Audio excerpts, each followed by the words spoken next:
Good evening, everyone. Welcome to the 5th edition of Berkeley Lab's second campus public meetings. My name is Jeff Miller. I am Head of Public Affairs at the lab, and I will be your host for the evening. Thank you, Berkeley, for your interest in our proposed second campus and your hospitality this evening. I hope all of you received an agenda when you walked in the door. If you have, or if you did not receive one, you can get one at the back table, or we can have one of our volunteers bring it to you. But you will note at the bottom that there is a public comment period.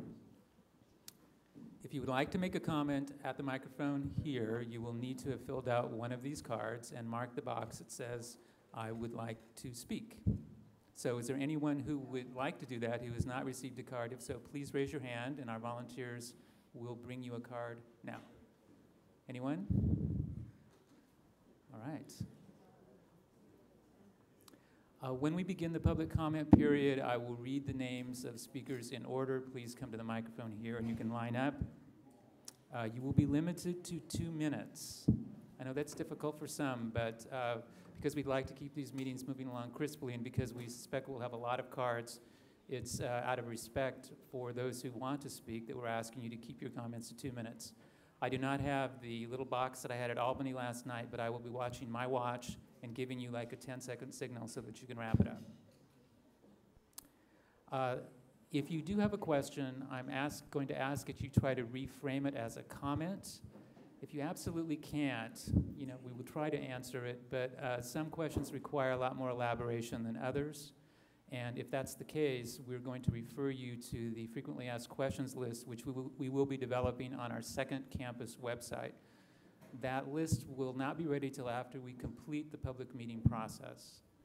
That website can be found at off of our main page, lbl.gov. If you look on the right-hand side, you will notice a prominent link that says Second Campus.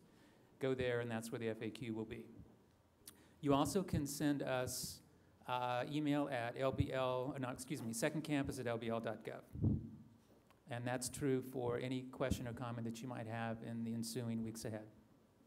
So we begin tonight's program with a presentation from the lab.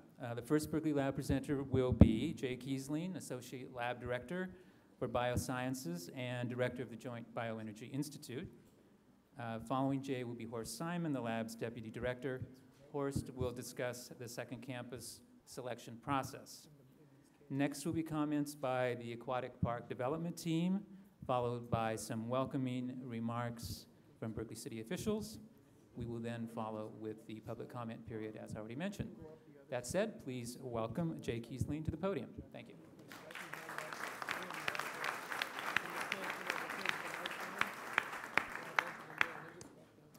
Thanks very much, and thanks to all of you for coming out this evening. I want to talk to you about Berkeley Lab and some of the science that's going on at Berkeley Lab and how this has positively influenced all of our lives. So Berkeley Lab is a Department of Energy laboratory. We seek to deliver solutions to help restore balance to the world's climate and promote energy security.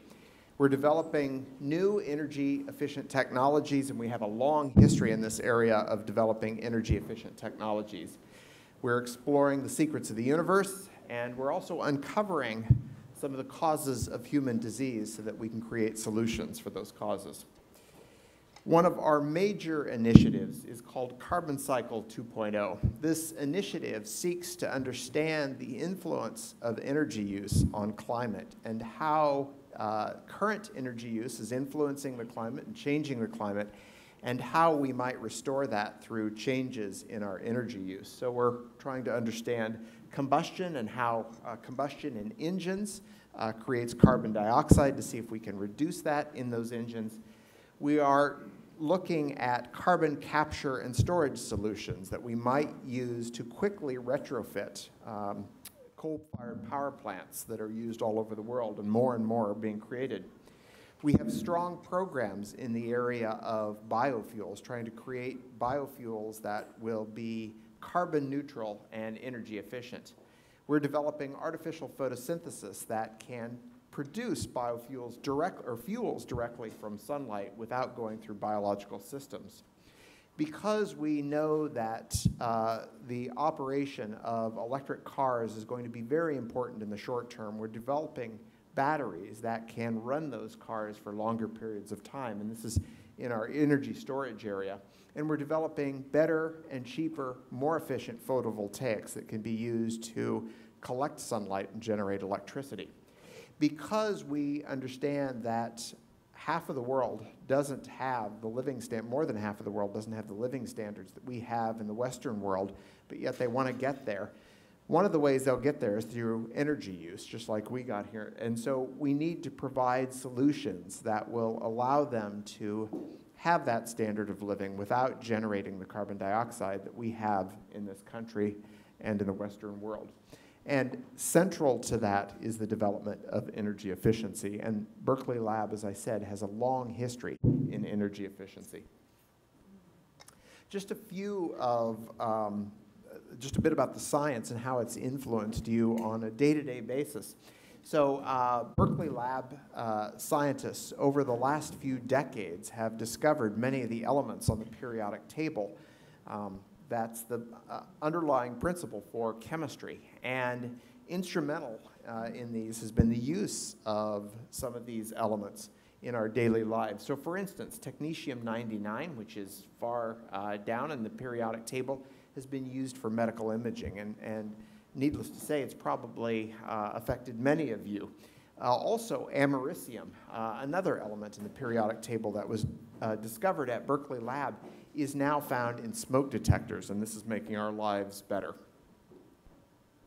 At Berkeley Lab, we've also pioneered energy efficiency. So if you think about your refrigerator, and many of you might have had several refrigerators over the years, those refrigerators have gradually gotten larger, and yet at the same time they're using less and less energy, even though they're getting larger. Well, a lot of those technologies were pioneered at Berkeley Lab, and the standards for those technologies were developed at Berkeley Lab. In fact, if you look at energy use in California, per capita, it has remained flat while the rest of the country has climbed, and that's due to technologies that have been created here at Berkeley Lab.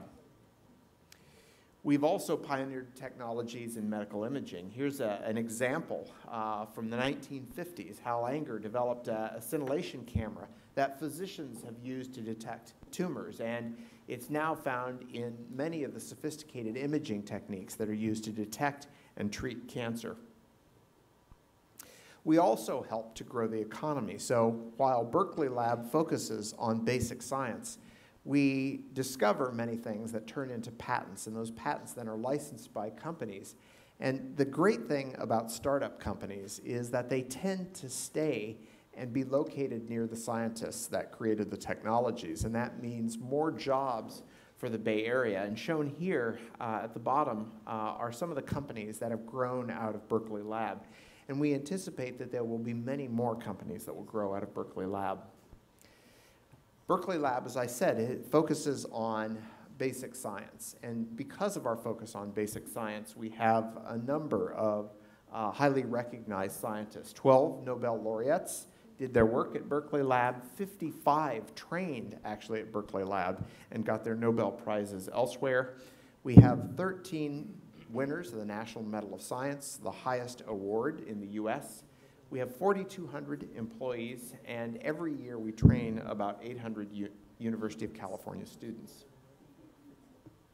Berkeley Lab has its science program focusing in 5 areas: biosciences, energy and environmental sciences, photon sciences, cosmology and physics, and computing sciences.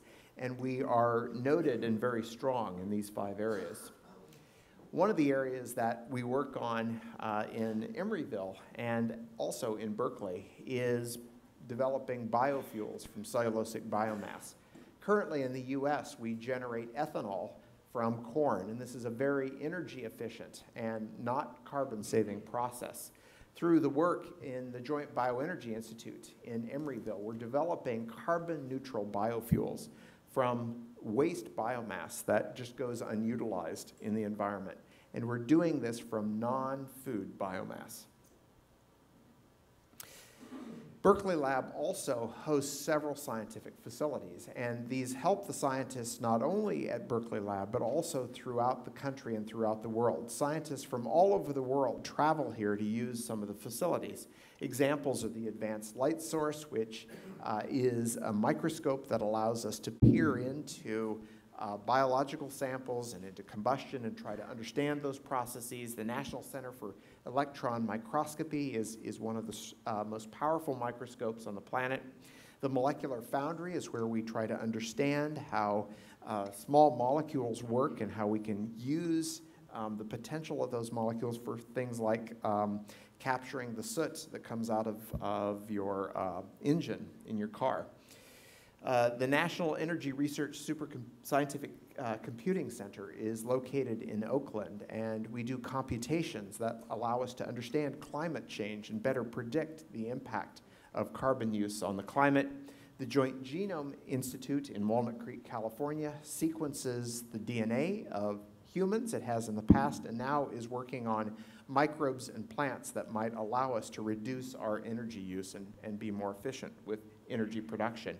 And finally, we've developed an advanced biofuels process development unit that's located in Emeryville that allows us to develop these processes so that companies will actually adopt them and use them.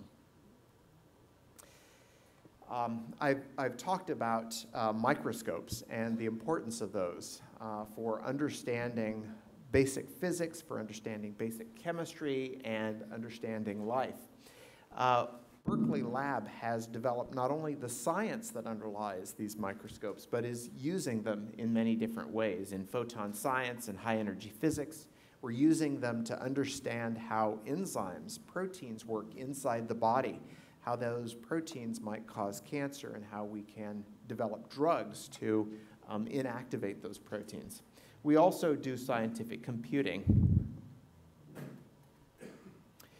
Now, Berkeley Lab intends to develop ever stronger microscopes as we start to understand biology and physics. We need to go ever deeper and develop more microscopes that can peer even farther into smaller and smaller parts of atoms, for instance. And we're developing a new kind of microscope that allow us to see extremely small things, smaller than have ever been visualized. And this will eventually lead to clean fuel from the sun. So the artificial photosynthesis, we're trying to capture carbon dioxide and sunlight directly and turn it into an advanced transportation fuel. We're trying to understand better and cleaner ways to store and transport energy, and trying to improve healthcare and healthcare delivery.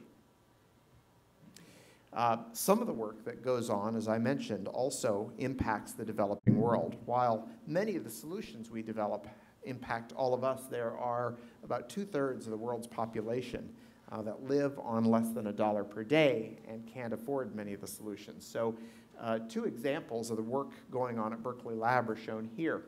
The Darfur stove is a way to efficiently use wood that is collected by children and women in Darfur. And as you know, it's a very violent country, and the farther they have to go to collect that wood, the better chance they have of being attacked. The stove very efficiently uses the wood that they do collect and the scraps so that they don't have to travel as far to collect that wood. My own research has led to create one of the lowest cost anti-malarial drugs. That drug is going to be available at the end of this year, and we project that it will save 500,000 children a year in Africa and Southeast Asia. We also invest in training students. So we've developed science at Berkeley Lab. We also have developed programs that communicate this science to the community. So a few examples are here. Nano High is a program where we bring in high school students on Saturdays and teach them about the science that's going on in Berkeley Lab, and they get exposed to cutting-edge scientists and the science that they're doing. We've got a number of science workshops and lab visits for grade schoolers. We've done research internships for East Bay High School students. An example is an ICLEM program that we run at the Joint Bioenergy Institute, where we bring in students from economically disadvantaged backgrounds, and train them in basic science and get them prepared for college. And every one of those students has now gone on to college that have gone through that program. We also have scientists from Berkeley Lab that visit East Bay high schools and K through 12 programs to provide science curricula and to teach our local students. So Berkeley Lab has had an important impact on your life, on basic science, and also on education in the Bay Area. We value the input of the community we live in and the community that we work in. And we've set up a community advisory group. And this group meets approximately every 2 months. We talk about transportation. We talk about LBNL geology. We've been talking about the second campus and also about our sustainability programs at the laboratory. And the next meeting is September 22nd, and we invite you to attend that meeting. So I'm now going to turn it over to Horst Simon, my colleague, who will talk about our second campus.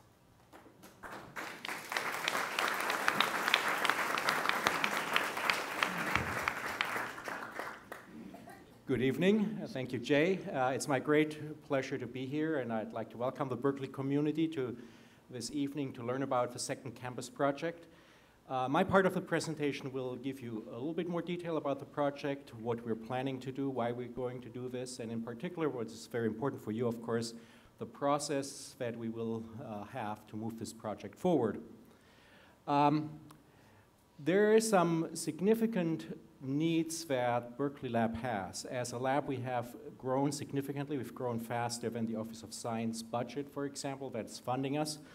And so consequently, we have outgrown the site that all of you probably know up in the Berkeley Hills, and by now have significant activities off-site in various locations. So you've heard already about the Emeryville and the West Berkeley activities, the new center for artificial photosynthesis, and also the life sciences are in West Berkeley. The biofuels activity is in Emeryville, and there are also some operations offices that just recently moved to Emeryville. The supercomputing center that you heard of is in Oakland, downtown Oakland, actually on 20th Street, and quite a bit away in the east in Walnut Creek is the Joint Genome Institute. So 25% of what we're doing in the lab is actually scattered around the Bay Area, and as all of us are, of course, very transportation conscious, you can imagine that there is a lot of gas spent just by employees driving back and forth, and this is just one of the little things that we're trying to improve. But there are also very significant activities that could become much more productive if all of the sites that are currently in various different remote locations are consolidated in one place. Science works and progresses through collaboration, through random interactions, by talking to somebody down the hall, and we will increase this synergy between different groups by moving all to one place. So we can do more science at a lower cost. We can reduce unnecessary transportation, unnecessary duplication by consolidating these activities. So as a starting point for our second campus, we're looking at several of these remote locations and try to consolidate them. And their size gives us a starting point on how we want to think about the second campus.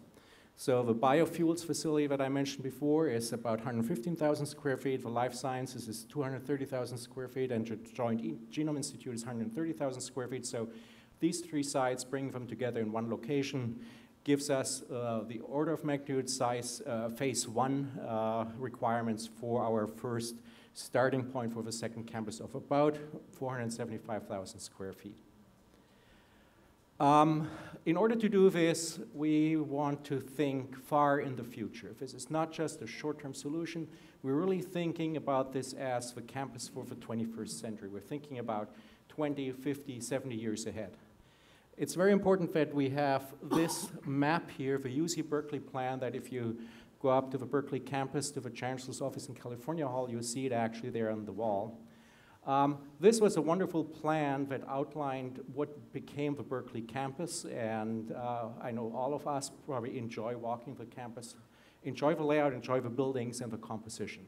That is a testimony to what long-term planning can do, and I think the same thing is fundamental to us if we think about a second campus for Berkeley Lab. So, of course, I talked already about that we want to have this world-class research environment. We want to be close to the LBNL site. We are very much interested in sustainable development. We want to be compatible with our neighborhood, with our neighbors. That is why we're talking to you. But we're looking for growth. We not only want to start with our phase 1, but ultimately we may need 2 million square feet of total capacity. And we would like to have an environment that accommodates many of our other needs: public transport availability, low vibration, low noise, low development costs, access to utilities. These are all requirements that we laid out and presented to the East Bay community, and we got many developers interested to respond to our request for quotation. And from those, we selected the following 6 sites that you're probably by now familiar with that seem to best meet these fundamental requirements that we had for the future in our second campus. And from north to south, there's the Richmond Field Station. Albany and Berkeley share the Golden Gate Fields. The majority of the site is in Albany. And of course here today, Berkeley Aquatic Park West. Another site with Berkeley, the City of Berkeley property involved at Berkeley Aquatic Park and Emeryville, the West Emeryville Station. And then Oakland, Brooklyn Basin, and Alameda Point. So these sites, for many reasons, met what we had expected or fundamentally would like to see in our second campus site. And we're now in the middle of a process to look at these sites a bit closer. And part of this is to talk with you about what we do, and we heard the presentations by my colleague Jay. And we also want to, of course, hear from you what you think about our plans. So here's a long list of meetings. We're almost done now, down here, August 4, one more meeting on Monday, August 8. And of course, interspersed with this are our ongoing community advisory group meetings that are listed here. And again, I want to repeat the invitation. After you've heard some things about the second campus, about the lab in general, please participate, and you find more information about the community advisory groups on the website. So here is what will happen next. After we've done with the community outreach, we'll do due diligence on all these sites, look at the presentations, the material submitted, and then by November 2011, expect that we can announce a preferred site. We'll go through an extensive environmental review. Hopefully we'll be able to start construction by 2014, and looking forward to maybe occupancy in 2016. Now, this is a summary schedule. One of the reasons we're here is we want to listen to your concerns, and your concerns may have impact on this schedule and tell us to do different things. So again, it is important to get all the community opinions at this point early in the process. There's still many years ahead of us to work on this together. So with that, I would like to conclude our presentation. We celebrate 80 years in Berkeley. The lab really is already that old. There will be other opportunities to get to know us. We will have an open house again this October. So I, again, not only want to encourage you to speak up today, but be involved with us in many different ways, and hopefully also come to appreciate 80 years of groundbreaking world-class science, and then hopefully work with us in the future to continue this tradition into the 21st century, excellent science in an excellent new environment. Thank you.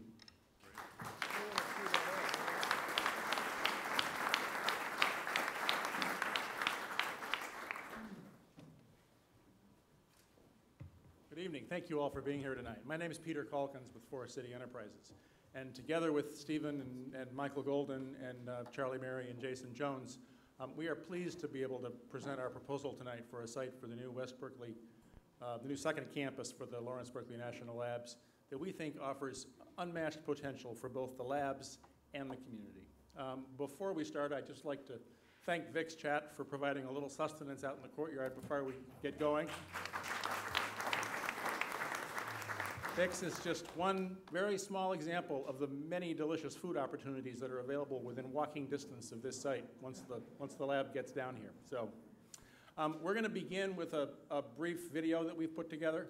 And then once we've run that, we'll spend a little time introducing the team and then talking about our proposal. So.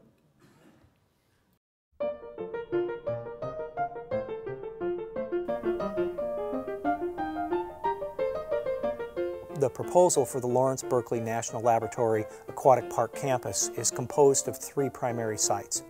There's an 8.5 acre site and a 3 acre site, which are contiguous to one of the most magnificent jewels that we have in West Berkeley, which is the Aquatic Park, which is a natural tidal basin and provides recreation amenities in the water and trails running around it. The site starts down at the tidal basin level and then rises up to about 20 feet above sea level. This affords magnificent views of the Golden Gate Bridge, of Mount Tamalpais, of San Francisco, of Mission Bay, and views back up the hill up to the current Lawrence Berkeley Lab. 3,000 feet to the north along 2nd Street is a full block site that is currently a concrete factory. This allows us to put part of the program, such as the fire department, warehousing, and parking, in the manufacturing district with access from Gilman Street. What we anticipate doing is putting a linear building along the railroad tracks. Out of this linear building, a number of other buildings would then emerge, focusing the energy of the lab onto the Greater Bay Area and San Francisco. One of the obvious benefits for the lab locating in West Berkeley is its close proximity to the existing lab's facilities. CO is located at Aquatic Park. On a good day, it takes 10 minutes to go from CO to my office. On a bad day, maybe 13 minutes. The big projects, particularly in energy and biotech, have to be collaborative because they're just multidisciplinary by nature. So if you're going to attack these kind of problems and do it in an effective way, it means you need to be able to move back and forth. What's happened over the last number of years is that people are commuting longer and longer distances to go to the workplace. Employers are recognizing that it makes sense to be in a more urban setting that has a variety of transportation alternatives. It's got rapid bus on San Pablo Avenue, it's got bus service going east and west up University Avenue, it's got the potential for ferry service in the future, it's got the Capitol Corridor and the Amtrak going north-south, and it's an elegant location for shuttling from the existing lab and university. There's an amazing array of restaurants and eating opportunities for people within walking distance to the campus. There's food of every kind. You can buy anything from a $2.50 slice of pizza at Betty's Pizza to a $35 steak at Zoot. 4th Street is a shopping district which has everything from a store for your dog supplies, to beauty supplies, to home needs. In the other direction, we have Berkeley's first full-service grocery store, the Berkeley Bowl West, which is also within walking distance from the site. Another amenity to this site is the Berkeley Marina area, which has a variety of uses and amenities, everything from sailing to fishing to bike riding all along the waterfront. I mean, if you look at the nature of science and technology, it's inherently a creative process. The kinds of people that make breakthroughs are the same kind of people that do great art. In Berkeley, there's a lot of scientists, but you got artists, poets, writers, you know, all sorts of people.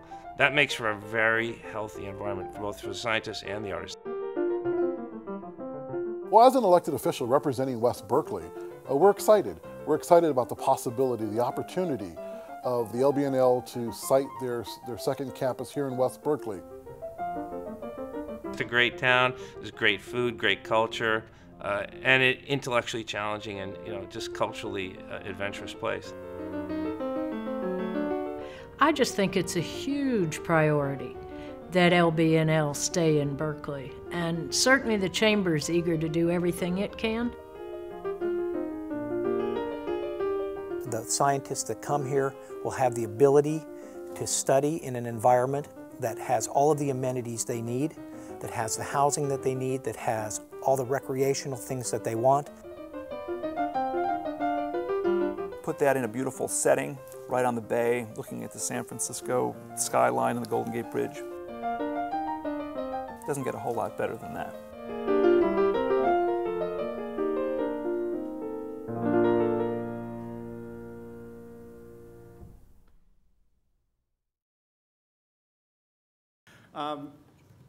In its search for a second campus, the Berkeley Lab is seeking a location where it can support its 21st century growth in a 21st century manner.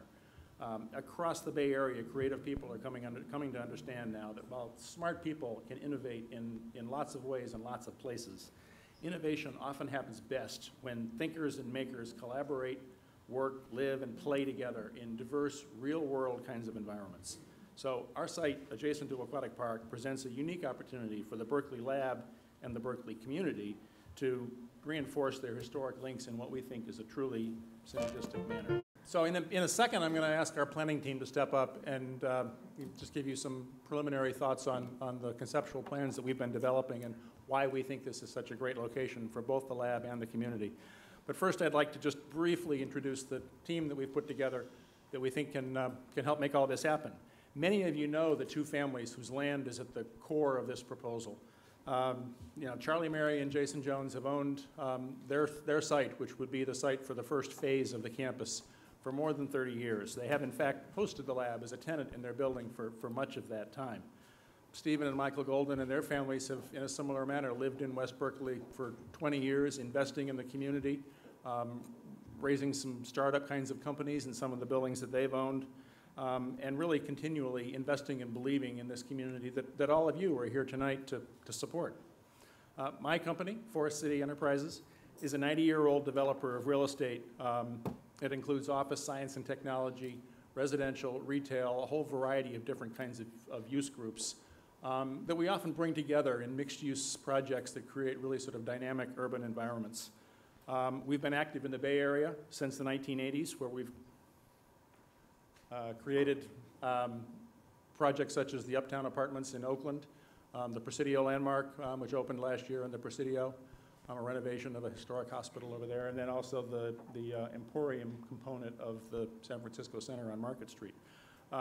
Right now, our team here is involved in a pretty interesting project at 5th and Mission called 5M, which is a center for collaborative innovation that's bringing a whole lot of creative, interesting people together around drivers like Tech Shop and the Hub and Intersection for the Arts. Forest City's Science and Technology Group, which I help to lead, has worked in partnership with communities and institutions and growing companies to create environments where, we like to say, where science meets life in the city. We're probably best known for University Park at MIT, an award-winning campus in Cambridge, Massachusetts, which is often considered to be the sister city of Berkeley on the East Coast.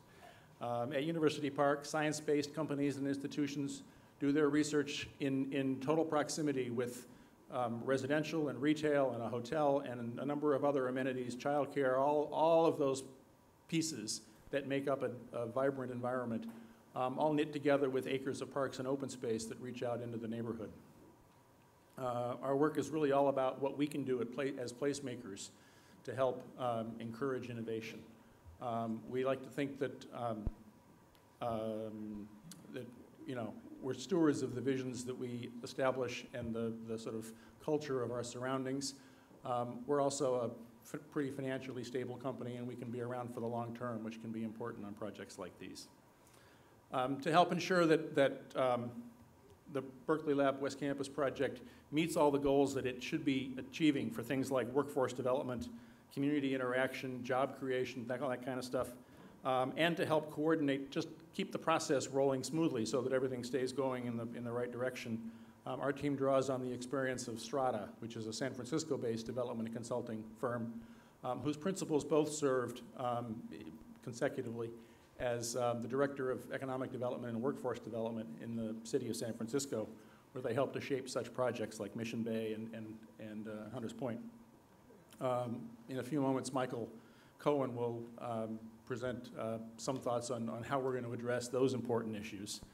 To fully achieve its goals, this development really needs to be of Berkeley. And so from a design team and a planning team perspective, we've tried to bring together both the sort of national, the experts that are really great at projects of this scale and this sort of technical nature, but also the local experts who really understand what it is that makes Berkeley tick. So our design team is led by Anshin and Alan Stantec, which is a San Francisco-based firm that has done a lot of science and technology-based buildings for institutions and other organizations in California and across the nation, including, I think, several for LBNL. But much of the planning thought that went into our program was the result of the work that the Goldens and Joneses did with the Garcia de Credico studio, which is a Berkeley-based architectural and planning firm that's been around for a long time and worked intimately with many of you in this community. Our team also includes Patrick Miller, a local Berkeley-trained landscape architect whose work really focuses on sustainable design of public parks, and he's going to be a very important part of the process as we pay close attention to how to make Aquatic Park a better place than it is now.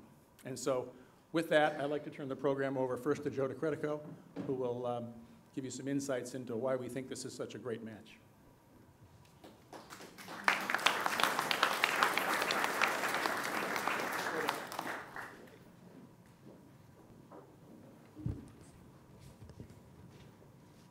Can you hear me? Okay, thank you. Thank you, Peter. My name is Joe de Credico. I'm an architect and planner who's worked in the community for more than 20 years, and I'm going to take the few moments that I have today to speak to the benefits in terms of environmental and community benefits that West Berkeley offers as a location for the second campus for LBNL. In Berkeley, we pride ourselves on being innovators and forward-thinking. In 2009, we were the first community in the East Bay corridor to adopt a climate action plan. It's a bold and simple plan, and one whose success will be rooted in the fundamental science improvements and innovations that the lab is currently undertaking. The point is that from the moment LBNL opens its doors at Aquatic Park West Campus, it becomes an important catalyst in a community that is not just imagining sustainability, but one in which the research and manufacturing and all aspects of our community are actively engaged in reducing greenhouse gases. One of those programs is focused on significant reductions in vehicle miles traveled. And as you can see in the graphic, we are very close. The Aquatic Park West Campus has the advantage of being located in close proximity to both LBNL's main campus and UC Berkeley.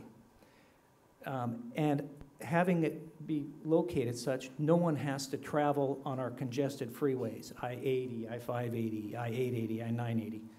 All you have to do is jump in the shuttle, hop on a bus, hop on your bike, and you can commute between the campuses.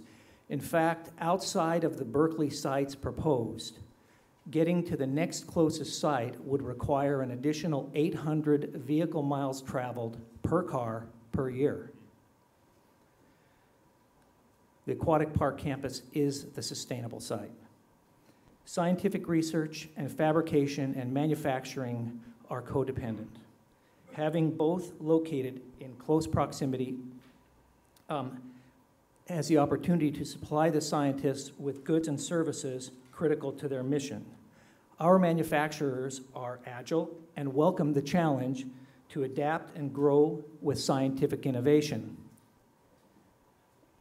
And one of the aspects of this is actually getting to the campus. And as you'll notice in the slide here, we have a distinct advantage in the location of Aquatic Park West in that the 2nd Street access to the site from northbound I-80 is a direct access that will keep most of the traffic out of the community.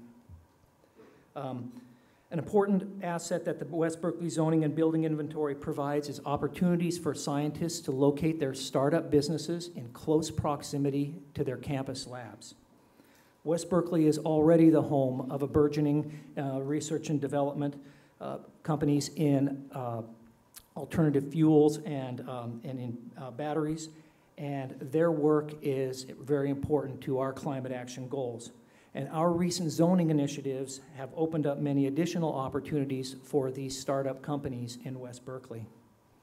The Aquatic Park West site has one more locational advantage, and that is over all the other sites, and that is that it's located in the heart of West Berkeley, whose cultural richness is evident in the mix of uses that create a complete community. Science is a 24-hour-a-day endeavor, and West Berkeley is ready to support it. We don't have to build it. It's already thriving here day and night. The sites that we've proposed for the Aquatic Park campus represent 12+ acres of land directly adjacent to Aquatic Park. Aquatic Park is a valuable community asset with many recreational and environmental programs, and the recently prepared Aquatic Park Improvement Program that's undergoing an EIR right now has identified the issues and solutions to improving the hydrology and the habitat and the recreational access to the park. As you will see in the master plan that Adam will present briefly in just a moment here, this proposal provides initiatives that will contribute to both these environmental and recreational improvements to make Aquatic Park a better place for the wildlife, for the people, and to continue to repair the environment. And with that, I will turn the presentation on the master plan over to Adam.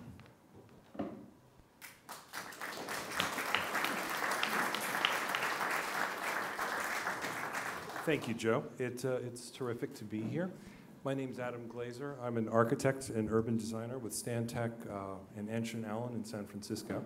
My specialty is science communities and carbon neutrality in terms of development, and I think as you'll see in a moment, our project is very dedicated to that. I'd like up front to make a few points about the project, because I know there have been some issues that have come up that we wanted to address.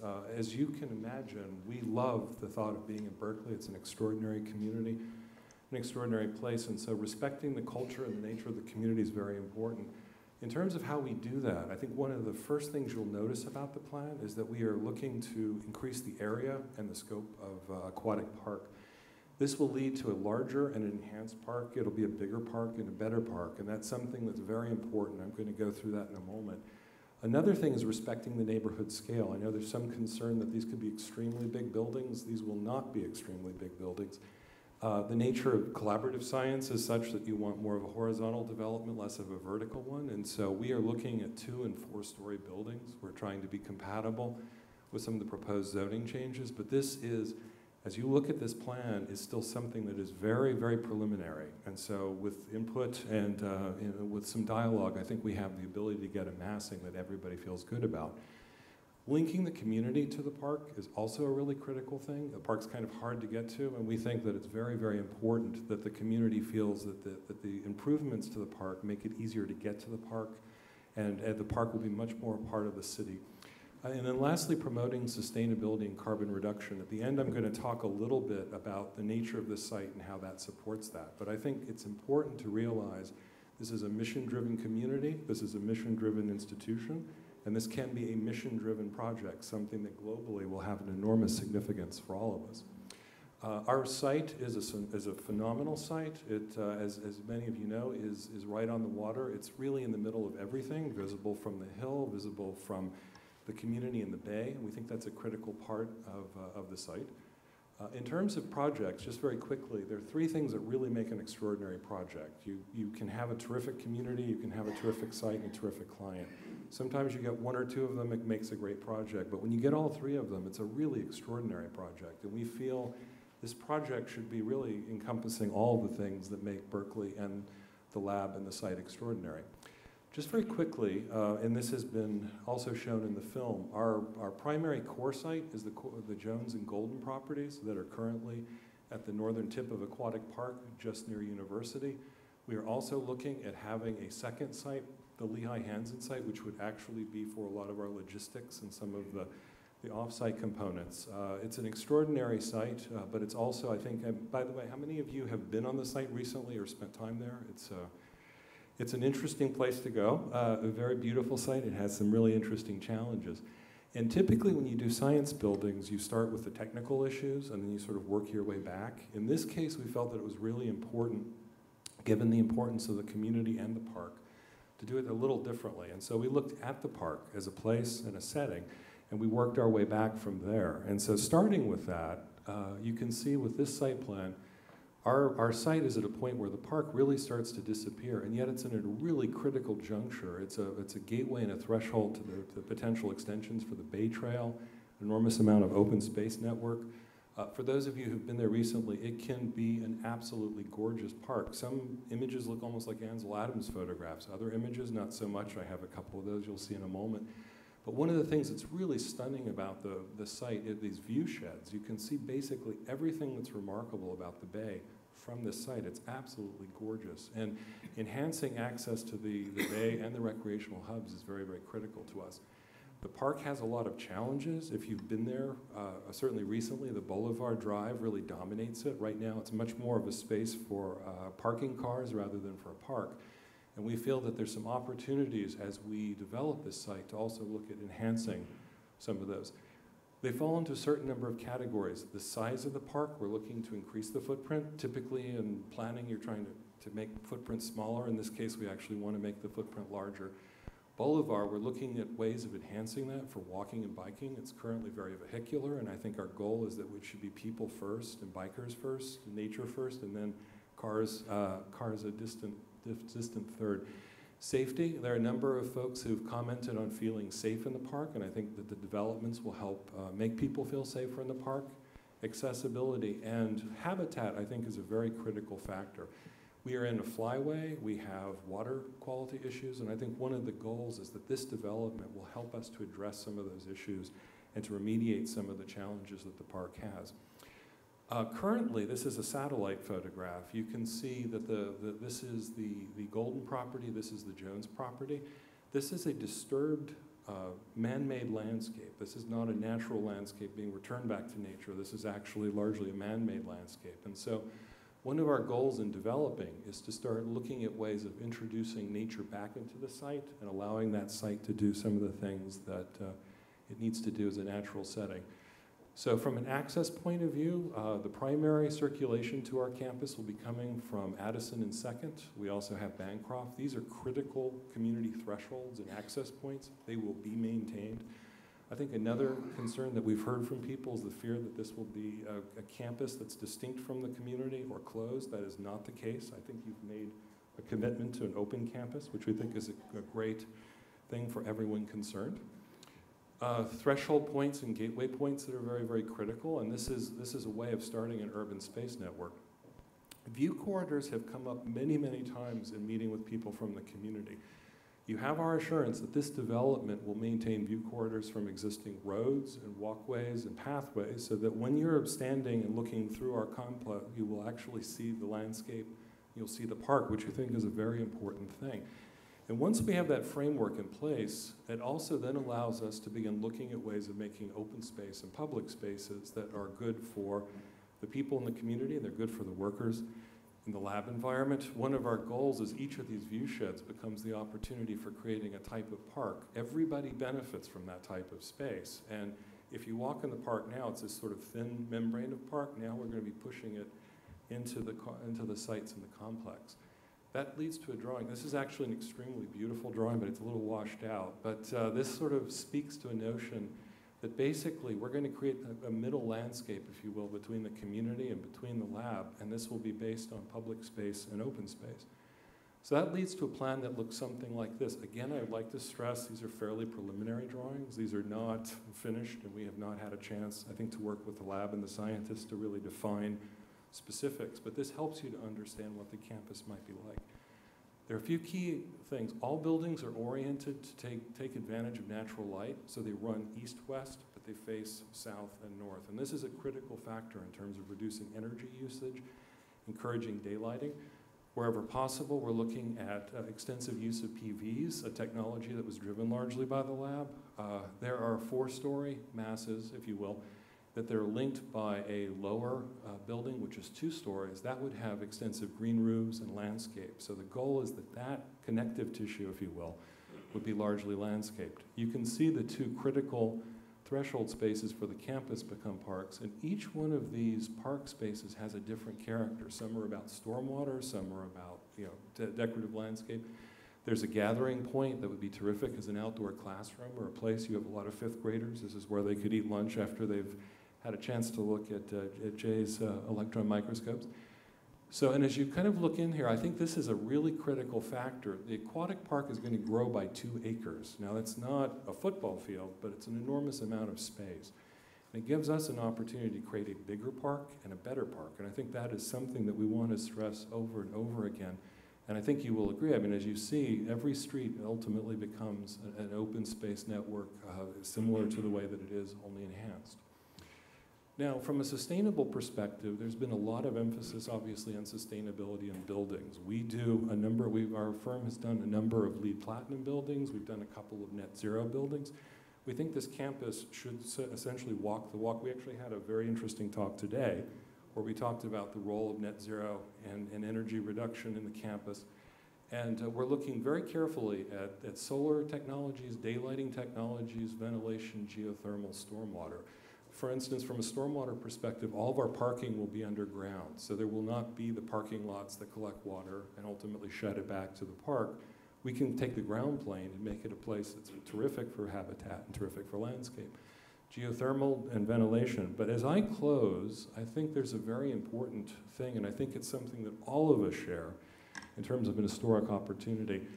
All those technologies are terrific. They're important, but they're remedial for how buildings impact the landscape. If we are truly going to get to carbon neutrality, if we're truly going to reduce carbon, the two things that will make that happen are walking.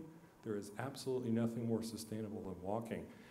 And the other is using the embodied energy that we find in the environments that we have. Currently, there is an extraordinary landscape. This area has a number of extraordinary buildings. We think there's the opportunity for this to become a demonstration project for world and global sustainability. And I think given your charter in terms of looking at making the world a better place, it starts in some ways with how we settle. So the idea of taking the best scientists and the best science and putting them on the best site in the best community is as sustainable as it can get. So from our perspective, this is a totally mission-driven project, consistent with your mission as a community and consistent with your mission as an institution.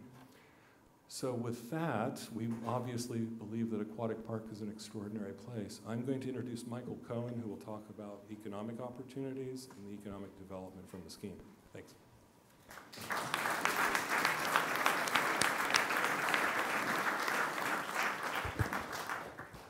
Thank you very much. Good evening, everyone. My name is Michael Cohen. As Peter mentioned, before Strata, I served as the Director of Economic and Workforce Development for the City of San Francisco for many years. In that capacity, I spent most of my career working on significant public-private development projects like UCSF's Life Science Campus at Mission Bay and the redevelopment of both Treasure Island and Hunters Point Shipyard. My job was to make sure that local communities realize the enormous opportunity these types of projects offer. The opportunities are especially potent in a potential collaboration between LB&L and Berkeley, and they include the following public benefits. First, as you just heard, this project offers a tremendous chance to expand and enhance Aquatic Park and to greatly improve public accessibility. Second, consolidating a LB&L anchored innovation center in West Berkeley will generate significant increases in local tax revenues to pay for much needed social services, programs, and improvements. This is not conjecture. This is something that we have seen all over the country. For example, at Mission Bay, even though a large portion of that project is the UCSF campus, they don't pay any property taxes. The city of San Francisco has already collected hundreds of millions of dollars of new taxes generated from private activity associated with UCSF and Mission Bay. We've already committed to Berkeley city officials that we will ensure that the project yields net economic benefits to Berkeley. We think net economic neutrality is an easy hurdle to clear because in reality, the economic benefits to Berkeley will be substantial, far, far greater than what this property currently yields.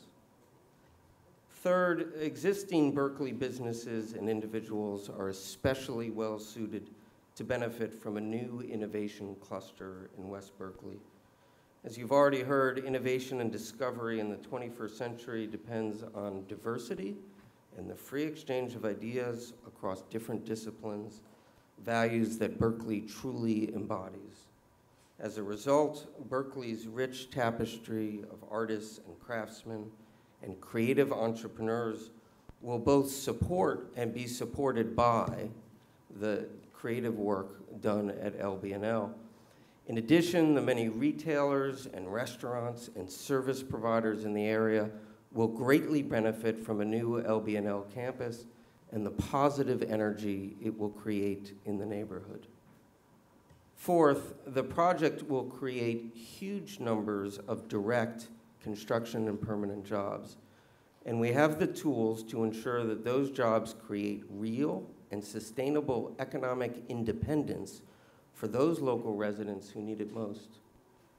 By partnering with local organizations like Cypress Mandela, the City College, East Bay Career Advancement Academy, Rubicon programs, the local building trades, and established neighborhood community benefits organizations, and by adapting and improving on already proven workforce development programs tied to innovation clusters, like San Francisco City College's Bridge to Biotech program that we developed for Mission Bay, and other programs from across the country and across the Bay and across the street at Bear, the development team will create specific, legally binding programs related to creating quality local jobs across a wide range of skill sets and education levels.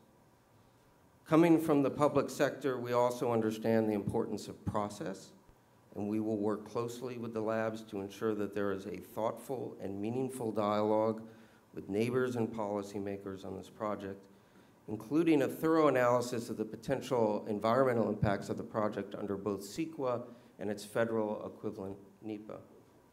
If West Berkeley is lucky enough to be selected, we expect that environmental analysis to take about a year, and during that time we will be working on both public outreach and developing specific local job and economic development programs for the project. These are things that we know how to do. We know how to do them well, and we look forward to the opportunity. Thank you.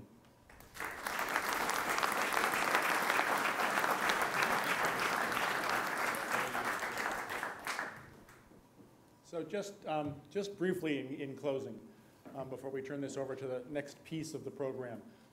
We've talked about all of these points that are on the board, and I'm not going to take the time to go through them again because I want to make sure we leave a lot of time for all of you to have a chance to comment as well. There really is one sort of bottom line point. We think this is a magnificent site for the lab to locate its new second campus. It offers attributes, it offers a location, it offers vistas, it offers tie-ins to the local community. There just is, it's totally proximate to the current campus. There is just no better site from the lab's perspective. But by the same token, we think that the opportunity for the lab to come locate its second campus here offers tremendous opportunity, if you will, for the community of Berkeley. And it would be a real shame if they went somewhere else. When Berkeley can keep the strength and the vitality and the creativity and the save the earth, save the world, make the world a better place mission that the Lawrence Berkeley Lab has, that ought to stay in Berkeley. And this is the best place for it to happen from Berkeley's perspective as well as the lab's perspective. And so that's really our point.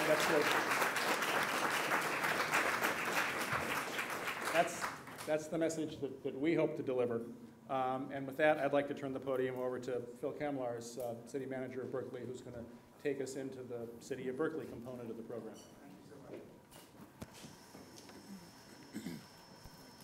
Well, we have about an hour to go before you get a chance to speak. No, just kidding. Well, I'd like to thank the lab for doing these presentations. This is my second presentation I've seen from the lab, and I'm impressed with the work that the lab does. Every time I hear the presentation, it just blows me away about the things they do to make our lives better. And we're blessed in the city of Berkeley in that we have 3 sites in the city of Berkeley that the lab has chosen to take a look at. And of course, the lab's been here since 1931, so it's on a new site. This is the second campus that we're looking forward to locating in the city of Berkeley, and we're excited about our continued relationship. So I want to thank you folks for going through these presentations. So you've heard the many reasons why Berkeley is a great place to locate the second campus. One of the main reasons, consistent with the message from the lab and the goal of the lab, is the reduction of the carbon footprint. And all three sites in Berkeley, and this site is especially close to the main campus. And you've heard about the reduction in vehicle miles traveled by having the proximity in the city of Berkeley. We have an educated population. We have a highly skilled labor force that the lab could draw upon. 2/3 of the Berkeley population have bachelor's degrees or graduate degrees. And the city of Berkeley and the adjacent cities, close by cities, are home to almost 1/3 of the lab's current labor force. So we want to continue to build on that. Michael Kaplan's going to talk about the growing bio and science cluster and some of the economic benefits of having a lab here, so I'll save that for Michael. And of course, as people have said, there's a lot of physical and cultural amenities in the city of Berkeley. There is the beautiful views, the parks, the world-class restaurants, and the high quality of life that the staff will enjoy in the city of Berkeley. As well, we're a safe and welcoming environment. We have continued reduction of violent crime. We have 8 years of continued reductions in our crime rate. The other night, as an example of the cohesiveness of the community, we had 53 neighborhood events and national night outs. I want to thank many of you folks participating. I want to thank many of you for having that great event. And it gives us a chance to get together and really talk about some of the great things that we do in the city of Berkeley. So it gives me a chance to talk to folks on a sort of off night. And you know, an innovation and some of the benefits of being in West Berkeley. Berkeley was the first in the nation to have an above-ground auxiliary water system, so that if in the event of a major earthquake, we're able to pump water from the bay to almost any place in the city of Berkeley, but especially in West Berkeley. So that's one of our innovations. Hopefully we'll never have to use it, but it's there as a backup. Now, each of the 3 sites in Berkeley are different. Each will go through the process. And the city of Berkeley is committed, and the staff is committed, to work with the citizens and work with the lab through each of the process. The issue that comes up for me and for the citizens of Berkeley is property tax revenue, loss of property tax revenue. As Michael Cohn said, we had a discussion this afternoon about the developers are committed to working with us to make sure that this project doesn't suffer any kind of loss of revenue. So we'll be looking forward to that discussion as we develop this project a little further down the road. So in closing, that the city staff is willing and is willing to work with the lab and encourages the lab to locate one of the sites in Berkeley, and look forward to this continuing discussion. So thank you very much. Now, the mayor could not be here tonight. He's out of the country. Sure. Sure, go ahead. We're flexible. Sorry to interrupt. We're going to make a slight change to the agenda to speed things along. So we'll have Councilmember Moore come up now, and then we're going to close with the 2 videos, and then we'll get to the public comment. So you can come up now. Yes, please. And if anything, we're flexible in the city of Berkeley.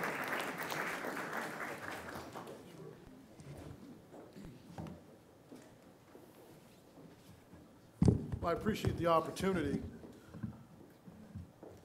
and I appreciate everyone coming out here tonight. You know, it would not have been right had I not spent a few moments to come out and talk about why I feel it's important that the lab locates its second campus here in West Berkeley.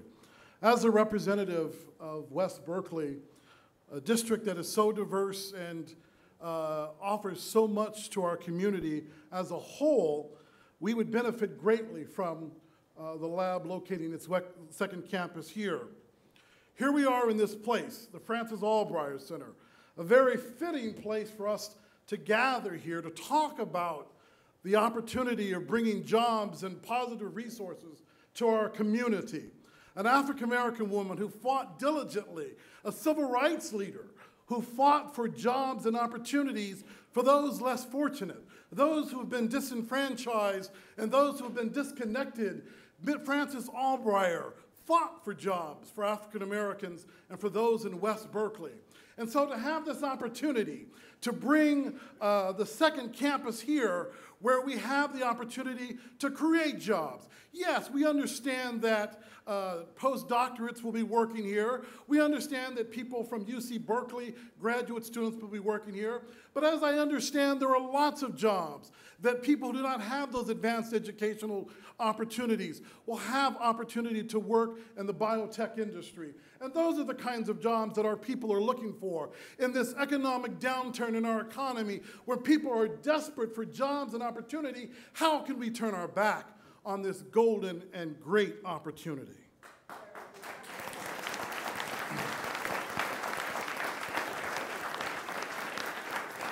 You know, people talk about the loss of taxes and how we're going to lose the tax base if the lab and the university purchase the land. But it's my understanding in reading a report from that was presented at the LBNL Community Advisory Group, it is estimated that the Bay Area would see some $55 million in spending benefits of this LBNL second campus each and every year. $55 million far exceeds the minor, small tax that we get from the land value today. And then we could use those values to help support our many wonderful facilities and programs we have in Berkeley. You know, the city that has more senior centers than any city per capita. The city that has the more branch libraries than any city per capita. A city that has more swimming pools per capita than any city in California. And so we can say, how do we fund these programs? We are forced oftentimes to close our swimming pools. We are oftentimes forced to close opportunity and programs to our seniors. This will bring the much needed resources to our city coffers. And for that, I'm excited. For that, I'm thrilled. For that, I am glad that we have the opportunity to have this second campus in West Berkeley. You know, they'll be able to go grocery shopping, all the people associated, to some of the wonderful restaurants here in West Berkeley. Vic's was named. But we have 900 Grayson. We have Riva Cucina. We have Juan's Place, and many others. Grocery shopping.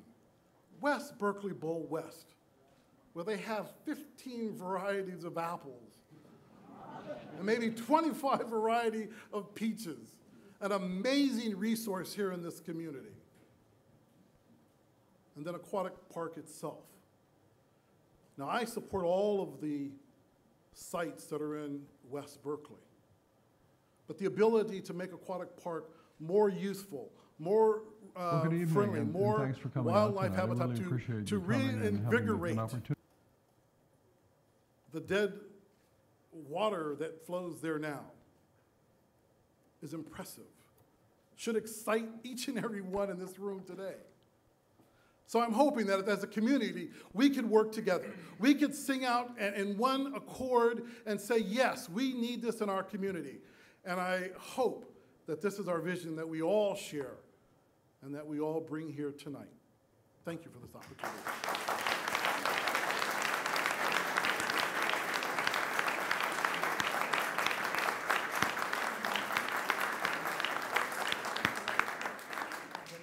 Well, good evening, and thanks for coming out tonight. I really appreciate you coming and having an opportunity to learn about the wonderful sites that we have in Berkeley for the Berkeley Laboratory's second campus.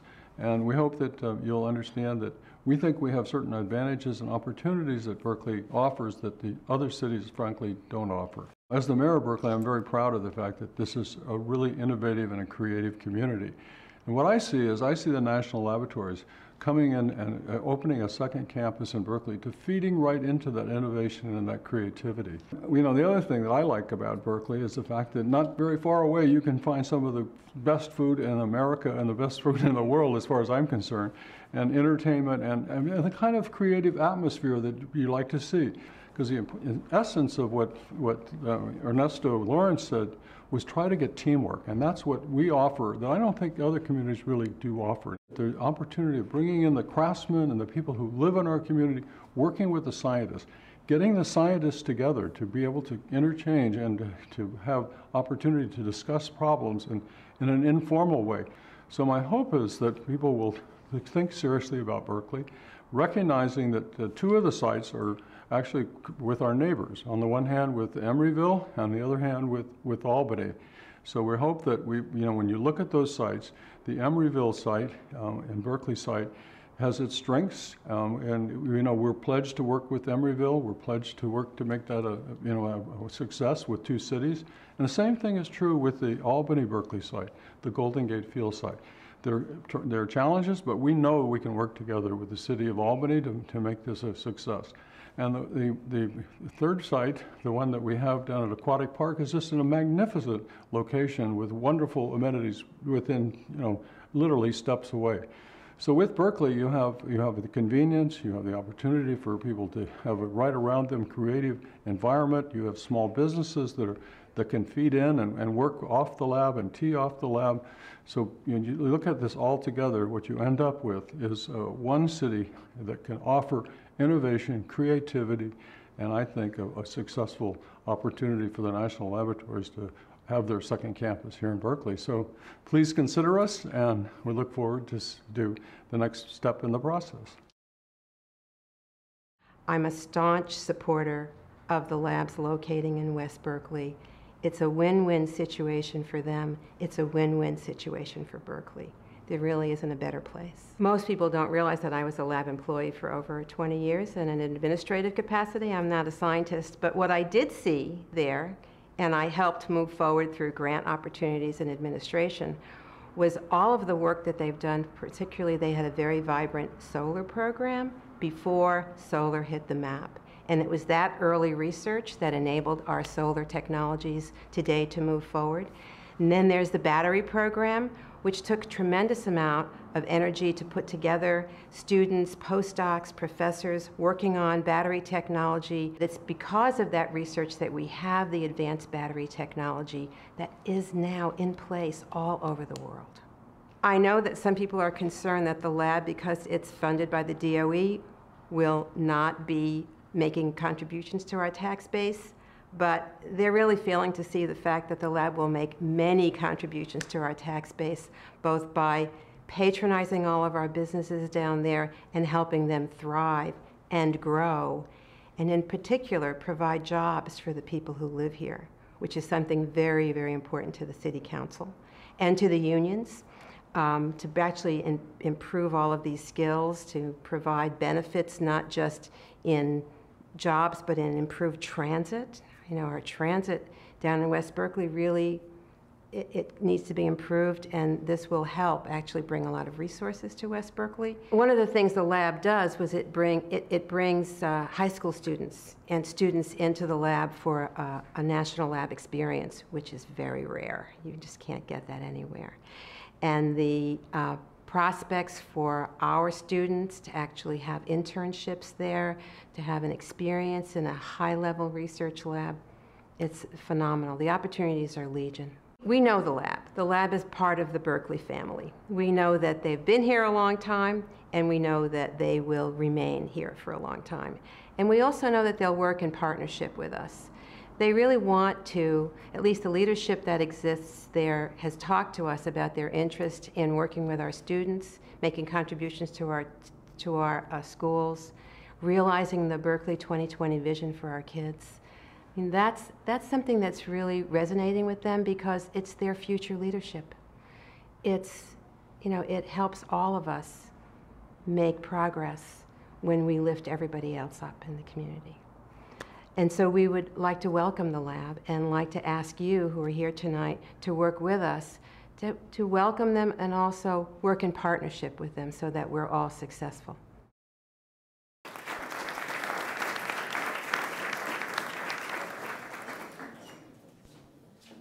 So we will now begin the public comment period. A reminder again, please try it, if you have a question, reframe it as a comment. Just because we have a lot of speaker cards.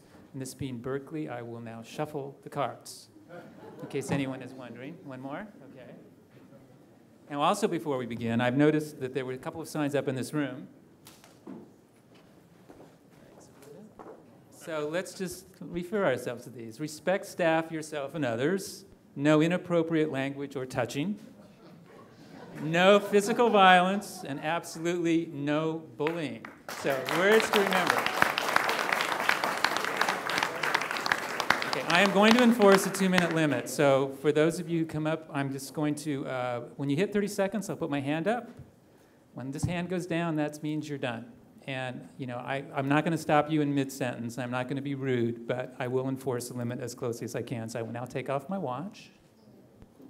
Post it here. So I'm going to call out names and groups, let's say 4. So first up is Megan Pressman. Next is Eric Holland. Next is Doug Hurst and Steve Visco. And come to this microphone. And you may now begin. Great, thank you. Good evening. I'm Megan Pressman. I'm the Associate Managing Director for Berkeley Rep, and I also sit on the Berkeley Civic Arts Commission. As a Civic Arts Commissioner, I spent a good part of the last year involved in the West Berkeley process, specifically as it pertains to the artistic community, but also part of the larger conversation. That process has involved a lot of community leaders, both from businesses and cultural organizations, working very hard to make the West Berkeley area have lower barriers to entry for both businesses and individuals in the forms of housing and cultural amenities, but really specifically for businesses, making it a really great site for new business, incubation, innovation, research, and development. These business leaders who've worked really hard and had a lot of great successes in the past year, I absolutely believe will support the Lawrence Berkeley Labs in the West Berkeley site. And I would personally be really excited if this was part of the community. Berkeley Rep has, in the past year, relocated a large part of our offices, our administration, and our basically all of our pre-performance creative fabrication, as we call it, to the West Berkeley area. West Berkeley is already a really great place to live and work. I'm not sure if you're familiar, but there's a social theorist, Richard Florida, who's author of the Rise of the Creative Class. He's made a study of creativity in communities, and he's defined this creative class of people as ones who make communities prosper. These people include scientists and engineers, university professors, poets, novelists, artists, entertainers, actors, designers, and architects. That is West Berkeley. This is a place that we have already been actively investing in cultural development, community development, and creativity. It's a place where people want to live and work, and it's a place where we think that the people of Lawrence Berkeley Labs would want to have their people be located. So I hope you'll join us. Thank you, and you're exactly 2 minutes. Excellent work. Next, please.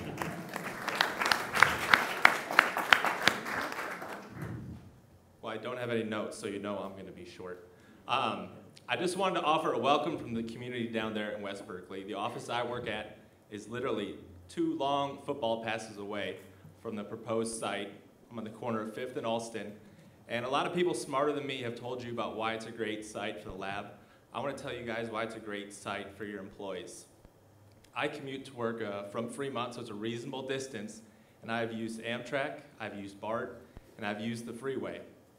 And all 3 of them are very convenient at that location. You guys talked about the off-ramp where you don't have to go up to University Avenue. It's great. Amtrak is right there.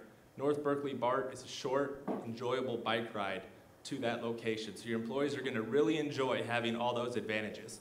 And I cannot imagine another site, possibly in the country, where your employees would be able to just go up and over that walking bridge, over the freeway, and enjoy a lunchtime stroll along the bay. So I think there's a lot of advantages for you that everyone else outlined, but those are some of the benefits your employees would enjoy. Thank you. Could we have your name as well? Eric Holland. Eric, okay. Thanks. And your name, sir? My name's Doug Hurst. I moved my family business, Peerless Lighting, to from San Francisco to Berkeley in 1969. The R&D administrative functions remain today on 4th and 5th Streets. I'm currently chairman of the board of Luminetics, an innovative LED startup with its roots traceable back to Peerless. Like the lab, I'm still involved in research and the environment. I'm proud to say, as treasurer of Secology, a Berkeley NGO, we protected to date over 800,000 acres of island terrestrial habitat, and 900,000 acres of coral reef and other habitat. For me and many of you who are here, the lab coming to Berkeley is a once-in-a-lifetime opportunity to make a difference. After all, the lab is all about innovation, creativity, and research. What Berkeley does best is create knowledge. Couple the science of the lab with West Berkeley arts and crafts, and you have a world-class environment for cross-pollination. Imagine a thriving West Berkeley community with space for living, art and craft studios, small manufacturing, along with university startups, public gardens, restaurants, and other neighborhood services, all within walking distance of the LB&L Aquatic Park West campus. The Aquatic Park proposal just presented to you and our proposed Peerless Greens development, literally next door, share the same values. Taking the best of Berkeley's resources, its people, its institutions of higher learning, along with a commitment to rethink how tomorrow's campus and lab could go from good to great. This rethinking begins with choosing West Berkeley as a lab's location for all the right reasons, and not the least of which is reducing vehicular miles traveled and greenhouse gas emissions for the 1,000+ Berkeley residents that now work at the labs. Thank you for your comments. We're over at this point. Thank you very much.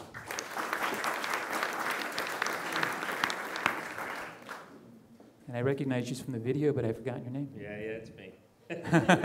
But go ahead. For the record, your name is? It's Steve Visco. I'm actually the co-founder and CEO of Polyplus Battery Company. So I want to just walk you through very quickly my experience, because I started actually at the Lawrence Berkeley Lab. In fact, spent 25 years there. I'm actually still a guest scientist. So in 1984, I came to the Lawrence Berkeley Lab to work on advanced batteries for electric vehicles. And in 1989, we founded the company. 1991 actually opened the doors, raised the capital, and started the company. Now, we placed the company in West Berkeley for a couple of reasons. One, I had a joint appointment, so I was both at Lawrence Berkeley and at the startup. To do that across a large logistical distance would be very tough. So being in West Berkeley allowed me to actually bicycle to work for 25 years. So it was but it did other things, of course. Putting our company in Berkeley, Berkeley in the tech world and the world of science, Berkeley has name recognition throughout the world. I mean, everybody, anywhere you go in this world, people know, what Berkeley means. I mean, it's synonymous with great science. And so for us, starting a small company in Berkeley, it allowed us to bring in really some of the best people in the world, and it's quite important, particularly when as you know, these tech startups tend to have short lives, and we've been around for actually 21 years now, so we're not one of the casualties. But the other thing that does, for the community, if you look at what we've done at Polyplus, of course we did bring in PhDs and we brought in some people with education, but in fact we brought a lot of people into Polyplus that had no more than a high school education. We trained them on computers, we taught them how to use scanning electron microscopes, and we brought them up through the ranks, and we're actually now seeing those people not only valuing education, but pushing their kids to do the same kind of thing. So I think there's a lot of benefit both for the lab and for the community to have world-class science in this town. Great, thank you for your comments. Okay, the next group. Please, your name, sir. Michael King. I live in the community. My kids play in that park every weekend. It's a complicated community. I think the fact that nobody brought up the conversation about gentrification or issues, if you don't like that word, issues around gentrification, I think is interesting. I don't think that it's necessarily a bad idea for there to be development in the community. It's a matter of what you give back. So I hear that you're going to go shopping. I think that's great. But I wonder about all the kids in the neighborhood, the black and brown kids in my neighborhood that don't have work, and what you're going to do for those kids. I heard you mention Cypress Mandela.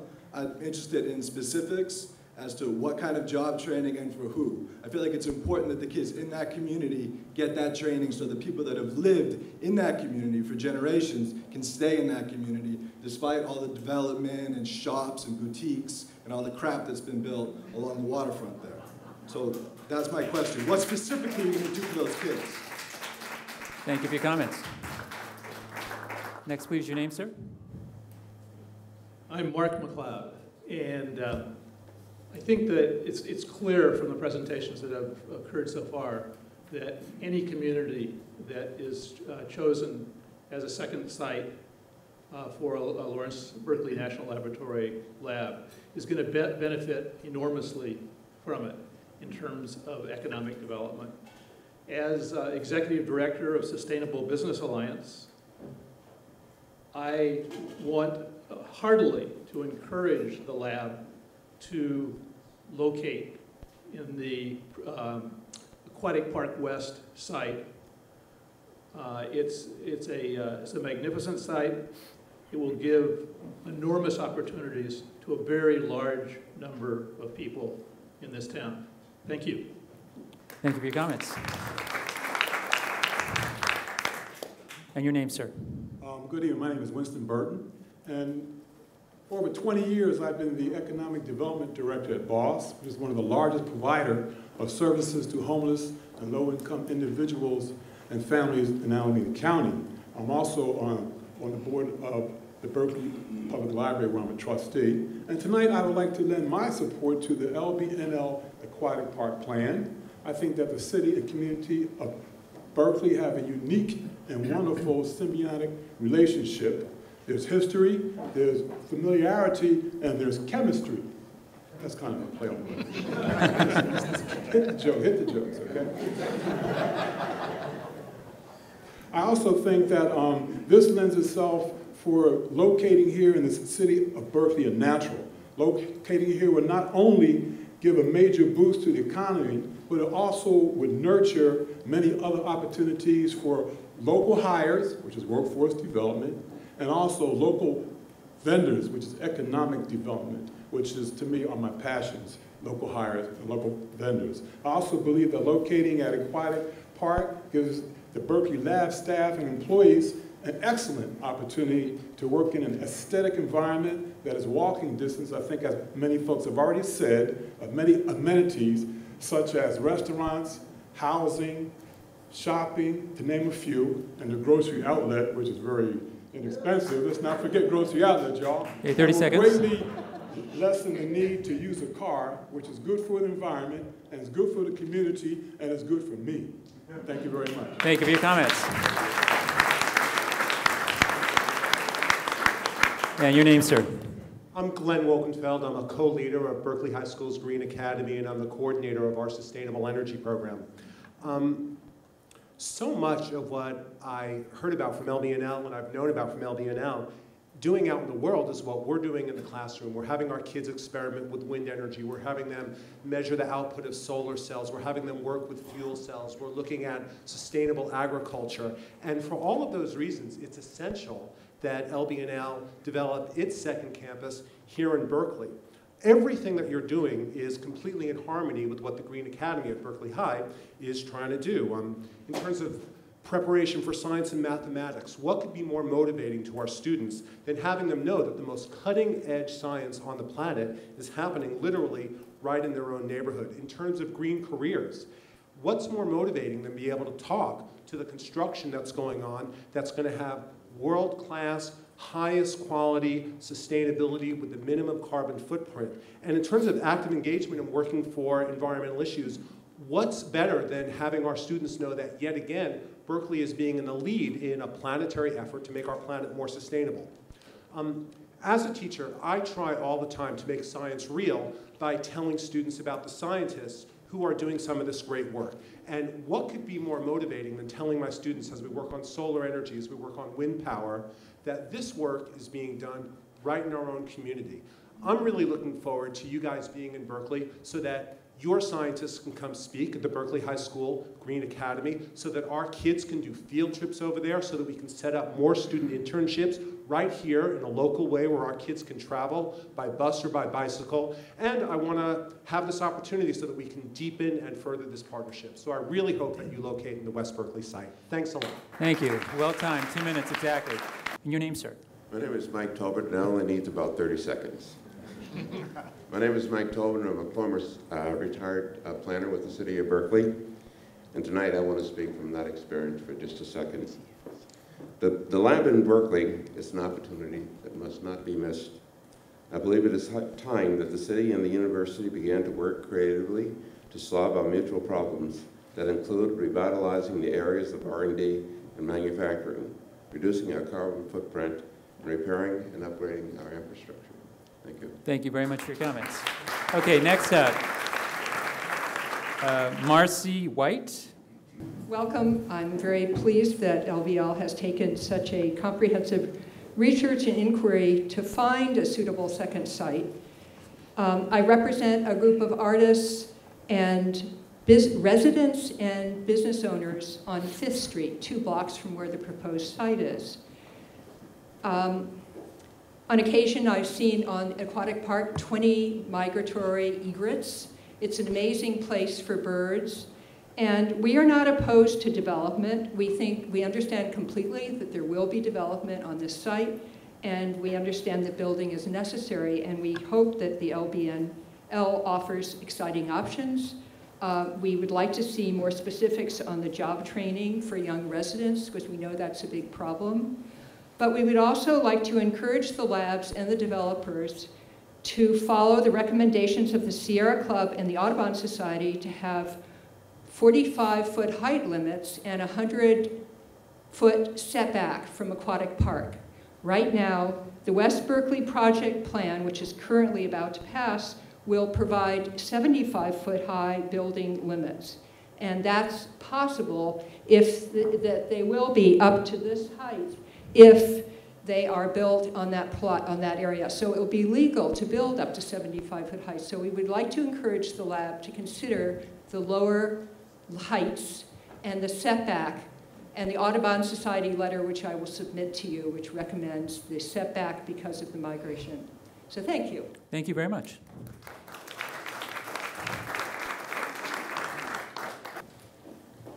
My name is Philip Kibonica. I'm a senior director at Plexicon, Inc. We're located in West Berkeley, very close to Aquatic Park. Plexicon was started in 2001, and we're a biotechnology company. We chose the Aquatic Park location for 2 main reasons. One of our co-founders was a professor at Berkeley Lab. The other reason was we needed to use one of the Berkeley Lab's facility, the advanced light source. Without that facility, we would not have developed our most advanced program, which is a cancer drug for melanoma, which is currently in its final review for FDA approval. We really like the location. All our employees, love 4th Street. We live and work around Aquatic Park. We support the local businesses. Vix's, a restaurant that we go to quite often. And I really think that Berkeley Lab would love this location. Thank you. Thank you for your comments. And your name, please? My name is Tiffany Chia. Hi everyone, good evening. My name is Tiffany and I am an ASCC Senator at UC Berkeley, which means I'm still an undergrad. So I just wanted to come speak to you really briefly today about 2 reasons why I support the second campus of LBNL being located at the Aquatic Water Park in West Berkeley. So the first reason is because I feel that the Aquatic Park is easily accessible by multiple public transport systems. And the second reason is that the Aquatic Park's location encourages the building of strong interdisciplinary research, opportunity. So I wanted to speak really quickly on the first point as an experience as an undergraduate researcher. So previously I had worked in a public health virology lab at UC Berkeley, which had an extension in the Richmond Field Station. And and being a student, I don't have a car, so that means that my way of getting to lab relied on basically 3 methods. The first of which takes a shuttle that comes basically every hour and costs $3 for a round trip, which I have to pay for out of pocket. Second would be to try to take public transportation, aka BART or bus, which would still leave me with about a 20-minute walk from the lab. And the last method being trying to bike, which would take probably about an hour in order for me to get there from campus. And so one of the things that I love about the Aquatic Park is the fact that it's so accessible by so many various types of public transportation, which means that you can get there, either via the shuttle, or if you miss a shuttle, you can catch one of the other public transport systems that goes straight down to the Aquatic Park, which makes it much more accessible both for students and for other people. And the last reason is because I feel that with the location being at Aquatic Park means that the access to various amenities, such as the park itself, means that you not only build a strong research community by having people do research together because you're located together, but also you get to participate in recreation together, which brings together and really helps to create a strong research community, both in terms of the science itself and in terms of the people. So thank you. Thank you very much for your comments. And your name, sir? Good evening. I'm Stephen Donaldson. I'll come from a couple of different perspectives here. 2 blocks away from the proposed site, I own property and have my business. We own 2 Victorian buildings where we have tenants, and then we have our studio. I have a creative marketing agency in the studio in 5th and Addison. I run around Aquatic Park 3 times a week at least. I love the park. The enhancements that you brought up as a potential for the park, mind-blowing, wonderful. It would just bring a lot to the area. I'm a long-term resident in Berkeley. I've lived here for over 30 years. I have 2 kids in public schools, one at Rosa Parks and one at Berkeley High. Don't ask me how I had that great gap. But they both have participated in programs at the lab. They've gone up there. They do tours. The lab is a critical part of what Berkeley is. It's synonymous with the name Berkeley. Lastly, I'll mention that in West Berkeley, there are many small businesses that already are suppliers of the lab that will probably get enhanced work out of this because the lab can't fabricate glassware or can't make certain very important special items that are going to be available from those specialty businesses. And again, they're going to be employing people who don't have PhDs. So I think this will be a massively, positively important thing for West Berkeley, and I look forward to you coming. Thank you. Thank you for your comments. And your name, please. Hi, my name is Erin Rhodes. I'm speaking on behalf of Livable Berkeley. We're an organization in Berkeley that supports sustainable land use and transit. And for that reason, we support this site as the most sustainable site that you're looking at because it has the lowest environmental impacts on a regional level related to transportation. This site, compared to other sites, has the, it has transit and housing and spin-off opportunities right in proximity to the site, compared with other sites that are under consideration. We hope that the Department of Energy picks this site as this site is the most consistent with the environmental and energy efficiency goals of the lab, and our organization would welcome it. On a separate note, speaking as a parent, nobody has mentioned one of the other fantastic things that Berkeley has to offer to the lab and its employees, and that's our public schools. There are not many communities that can boast about their public schools right now, and Berkeley has fantastic public schools and would be a selling point to the employees of the lab and their families. Thank you. Great, thank you for your comments. Okay, your name, sir. Lars Scherping. Thank you. I just want to say I support every Berkeley site. I like all the sites, so I'll support any Berkeley site. However, as you saw in the video, this is the site that's the closest, the fastest commute from the existing site. The amenities that Councilmember Moore talked about, best restaurants in West Berkeley, the grocery store, and the existing transit lines. I mean, this makes sense. It makes a lot of sense, and I think as you see with the buttons around the room and the applause that you're hearing, I think the community wants it. I know we want you in West Berkeley, so come to Berkeley. Thank you for your comments.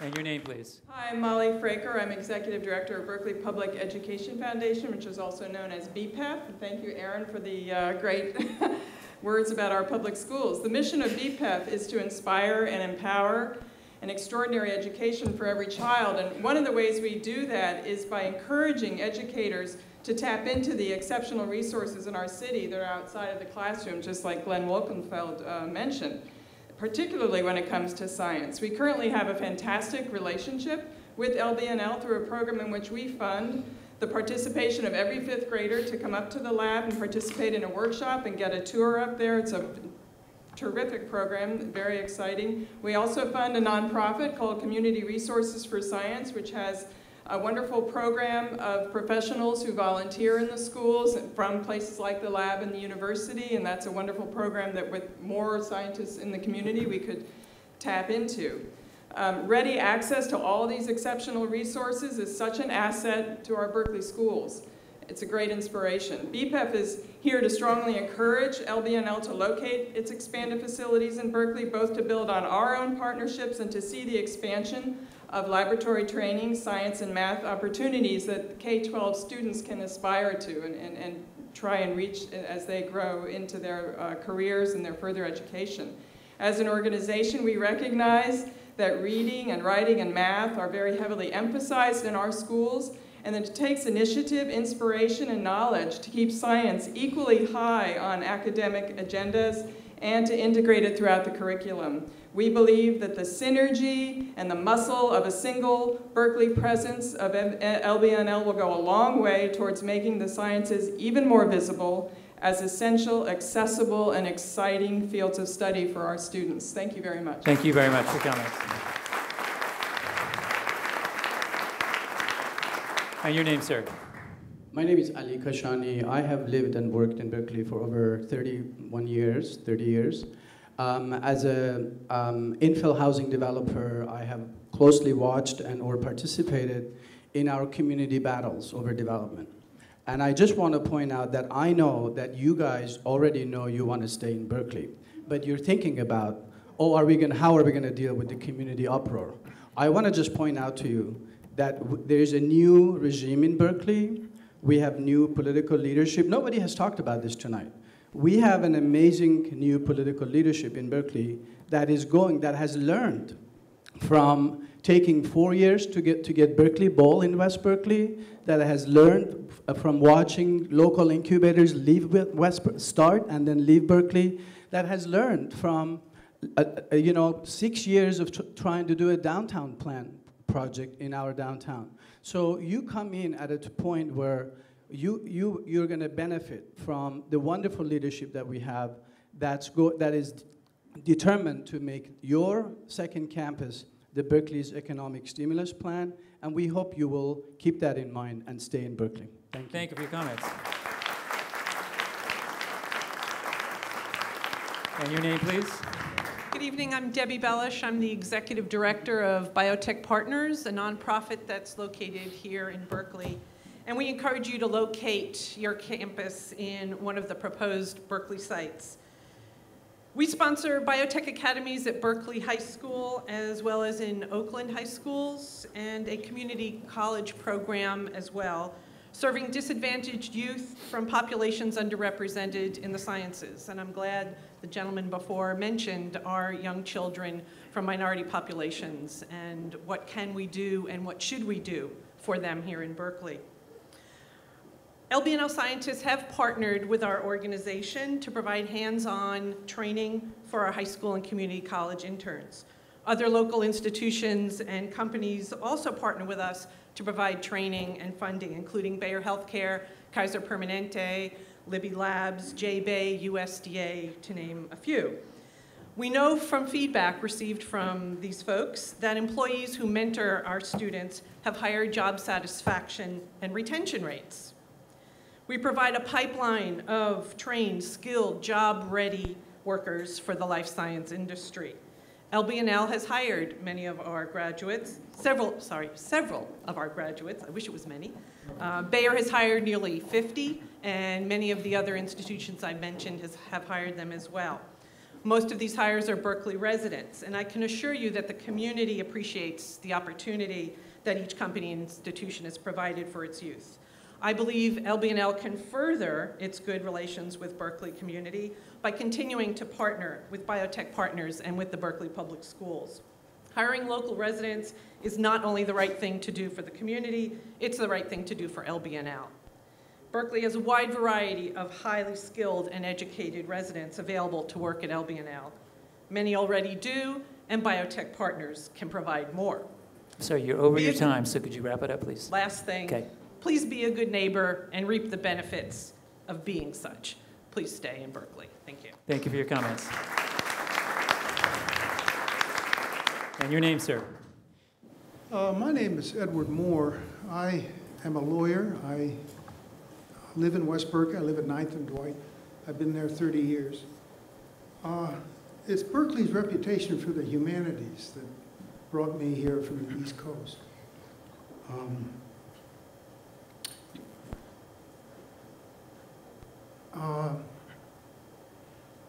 You're threatening to move into a place that means a great deal to me.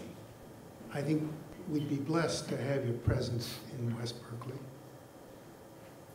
I think a lot of us who live in this part of town, it's the oldest part of town, are very concerned about how to live a 22nd century life. Voluntary simplicity, less is more, trying to live with people that you can't even necessarily talk to. There's a tremendous amount of opportunity for growth and development in the community that the people who work for your institution could bring a tremendous amount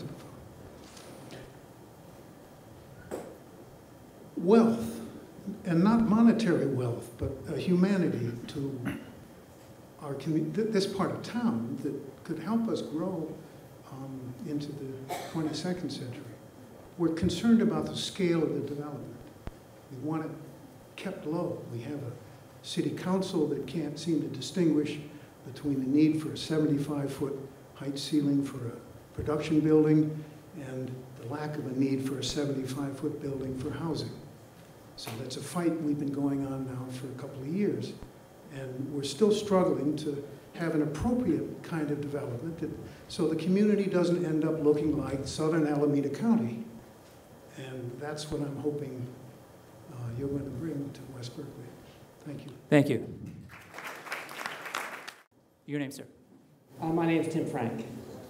I've been a resident of Berkeley since about 1998, about 14 years.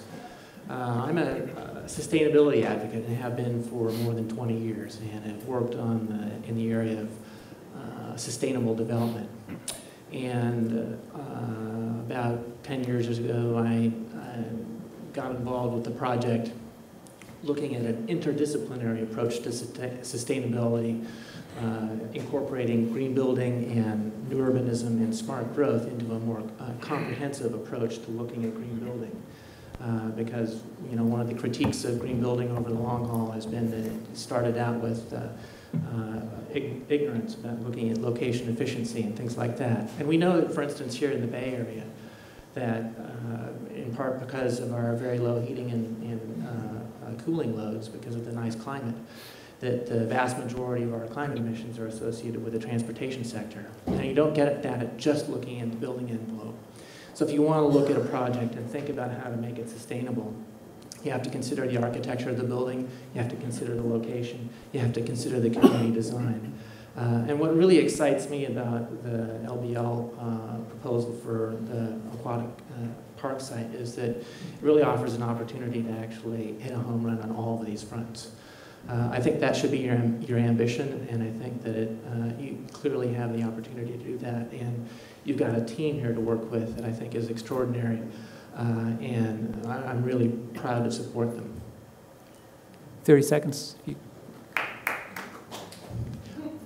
Yeah, I just wanted to touch on another issue and build on the comments that Ali Kashani made. I think this is also a community that's ready to welcome a partnership with the LBL. If you look at Measure R, I actually served as the president of the Berkeley Alliance for Progress, which was the PAC that worked to help promote Measure R in the last ballot. We got majority support in every single precinct in town, and over 70% in the downtown area that was directly affected by it. This is clearly a community that is ready to say yes to a really thoughtful design, well-designed, sustainable development, and we'd love to have. Thank you for your comments. Next, please. So the hand up is 30 seconds. Okay. Thank you. My name's Elmer Grossman. I don't represent anybody but myself, and I'm not an expert. I came to Berkeley 66 years ago to go to college, and I fell in love with Berkeley and this amazing community and the university. And I've spent most of my adult life here. I practiced pediatrics for 33 years in Berkeley. And I taught at the university briefly and at UCSF for many years. So I'm speaking just as a Berkeley resident and an observer of Berkeley. And I think that the word that's been used many times tonight, synergy, is really the main reason why so many of us want Berkeley Lab to come here, to Aquatic Park, to stay in Berkeley.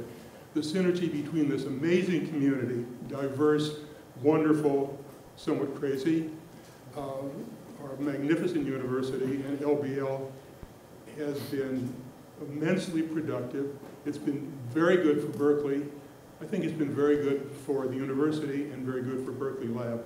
And I urge you to stay here, to come to Aquatic Park, and continue this amazing decades-long partnership that we've had. Thank you. Thank you for your comments. And the folks who are going to speak can move up closer. You don't have to wait so far back. Your name, sir? Hi, my name is Molan Choksi. I am president of University Avenue Association. On behalf of University Avenue Association, I would like to say I support the second campus at West Berkeley for 3 reasons. 1, sustainability, economics, and the obvious, you're already here in Berkeley. You're home. Don't go anywhere. Thanks. Thank you for coming. I didn't have to time that one. Your name, please? My name is Polly Armstrong. I'm a 33-year resident of Berkeley, and I'm the co-CEO of the Berkeley Chamber of Commerce. And the Chamber, as the voice for business in Berkeley, supports retaining the Berkeley Lab in Berkeley.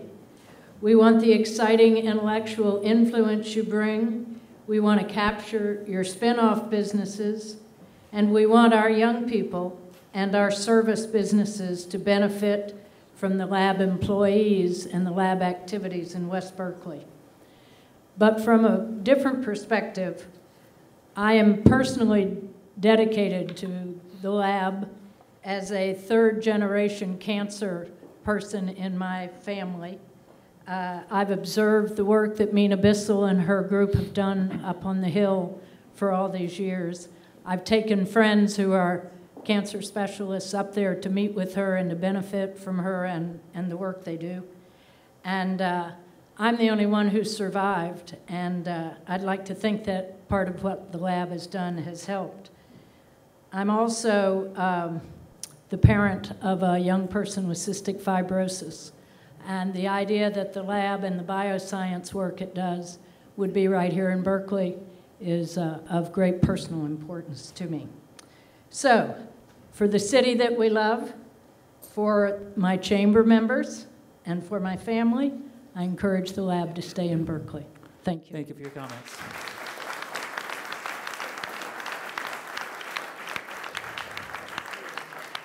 And your name, please.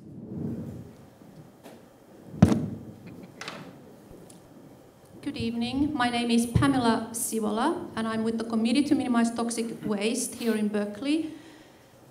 Compared with the former Alameda Naval Station lands and the Richmond Field Station lands and what they are offering, the West Berkeley Aquatic Park site is a fraction of the size, which would require the construction of buildings out of scale with anything currently in West Berkeley. As you noticed, no elevations were offered in the presentation tonight. As with everything, there is a dark side. The Lawrence Berkeley National Laboratory was made eligible to be listed as a Superfund site by the US EPA in 1998. The Committee to Minimize Toxic Waste for almost 2 decades has monitored and expressed concern over LBNL's generation of hazardous, radioactive and mixed waste being both hazardous and radioactive.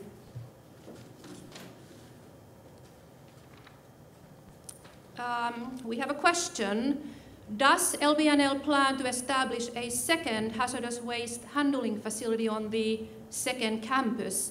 Or is LBNL proposing to haul the generated waste through residential neighborhoods back to the Strawberry Canyon site and then out again through residential neighborhoods?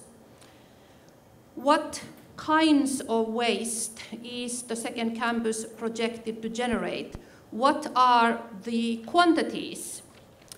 Operations in Strawberry Canyon started in 1940, and the first 50 years, LBNL operated without any oversight, no regulatory oversight, dumping radioactive waste, radioactive materials into the soil, surface water, groundwater, tritium, uranium, curium, volatile organic compounds, TCE, PCE, PCBs, etc. Enough Department of Energy pollution in Berkeley. No to LBNL's second campus in the cramped, traffic-laden, environmentally fragile and sensitive aquatic park. Thank you. Thank you for your comments. Yes, I'm Betty Enklin, president of Berkeley City College.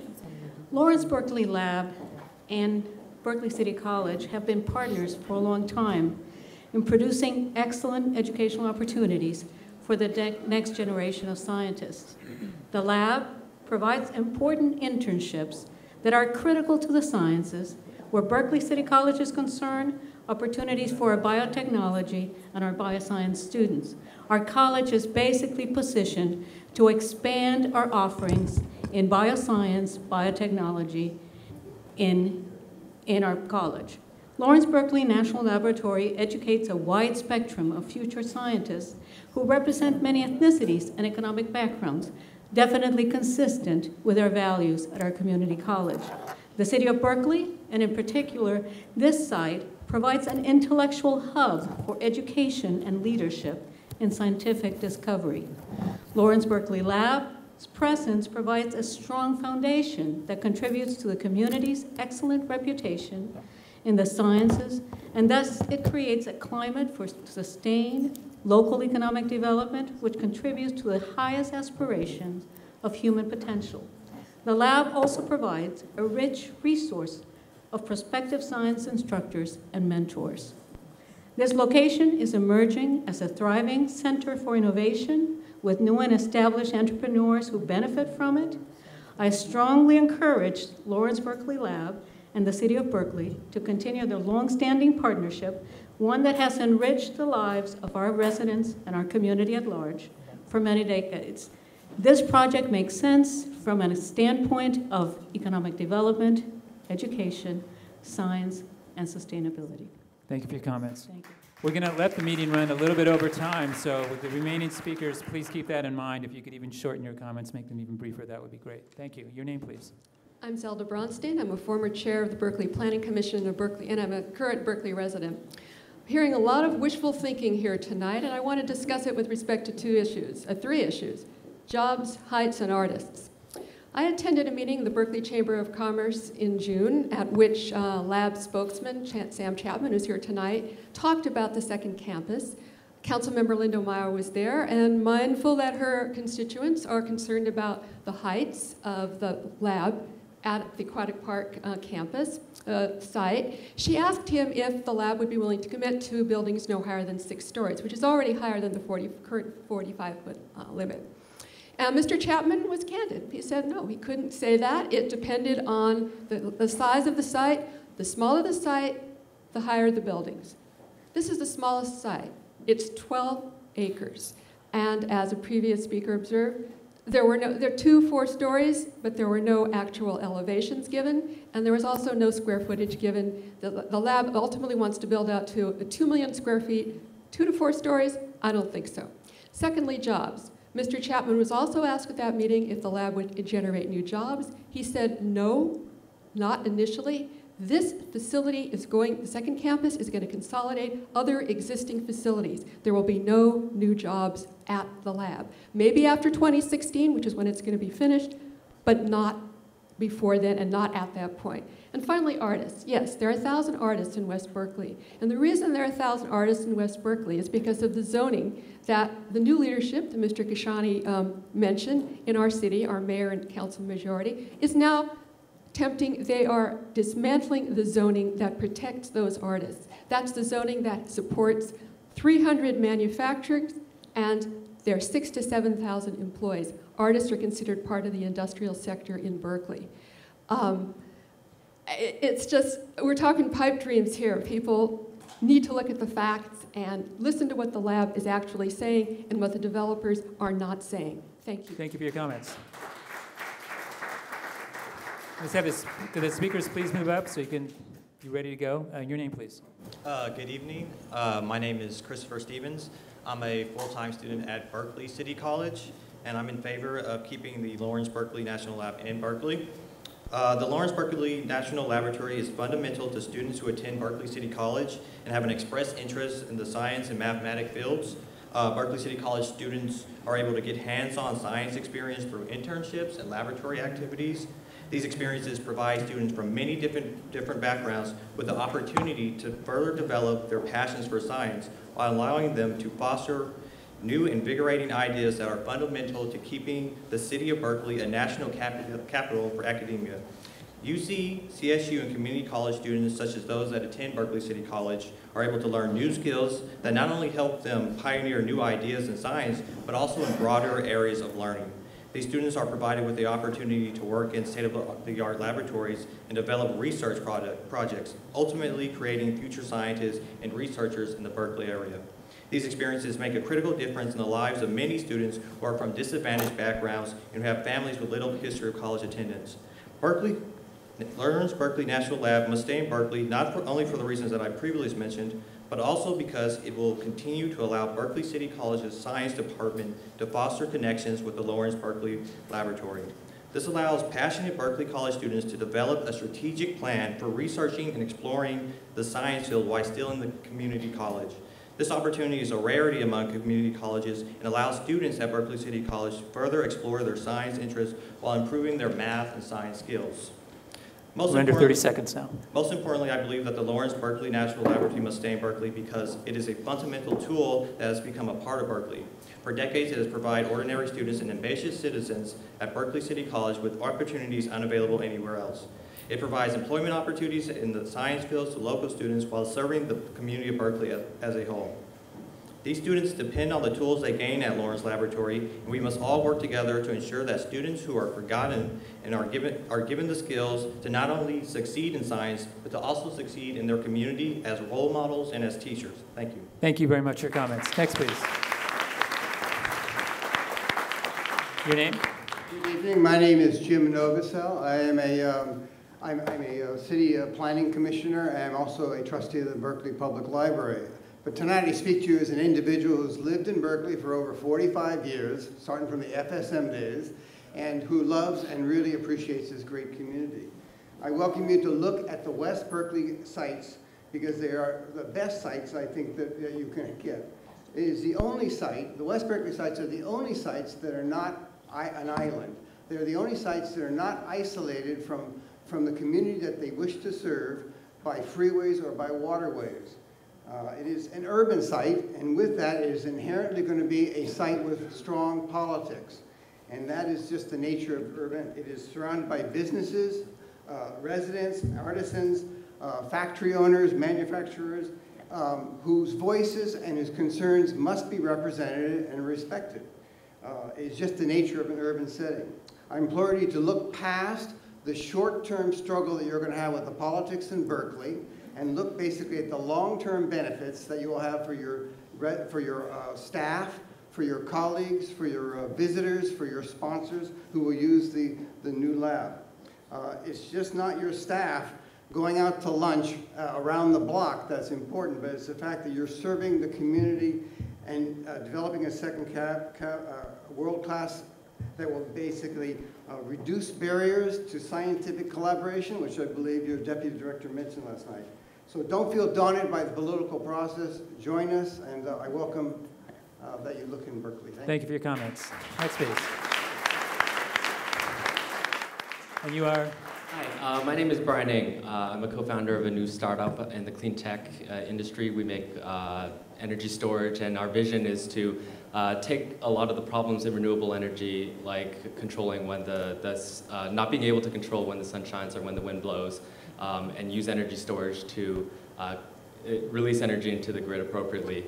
And the story of our company is that we're a couple of MIT guys who have an idea that we believe in, that we were able to secure some money, and we're starting a company. And we've recently made the trek from Boston, and we moved to Aquatic Park for three main reasons. One is the better weather.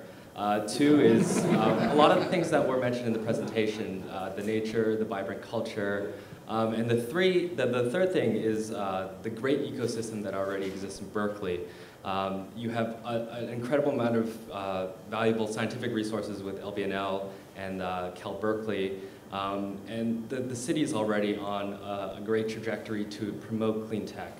And it's been incredibly easy for us to move in because of a collaboration with, speaking with the Office of Economic Development, who put us in contact with Stephen Golden, which put us in contact with another startup, and has very easily and very quickly let us set up shop and start a company, which I think is very important. So it's exciting for, as a new startup, to hear about the LBNL's second site. We hope it comes close to us in Aquatic Park so that we can continue to build out this ecosystem and create a community that we can participate in and contribute to, and build a sustainable future. Thank you for your comments. Next, please.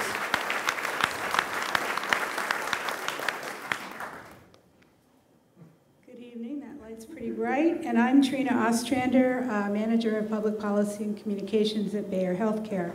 Since the 1970s, Bayer has been a proud citizen of Berkeley. It's the home of this global company's global biotech R&D and manufacturing operations.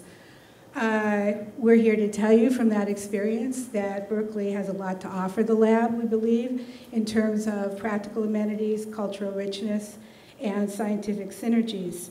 It's already close to where you are. It's easily accessible from all over the Bay Area. It has multiple entry and exit points, which for Bayer has proven to be really great for both accessibility and also for security in case of emergencies.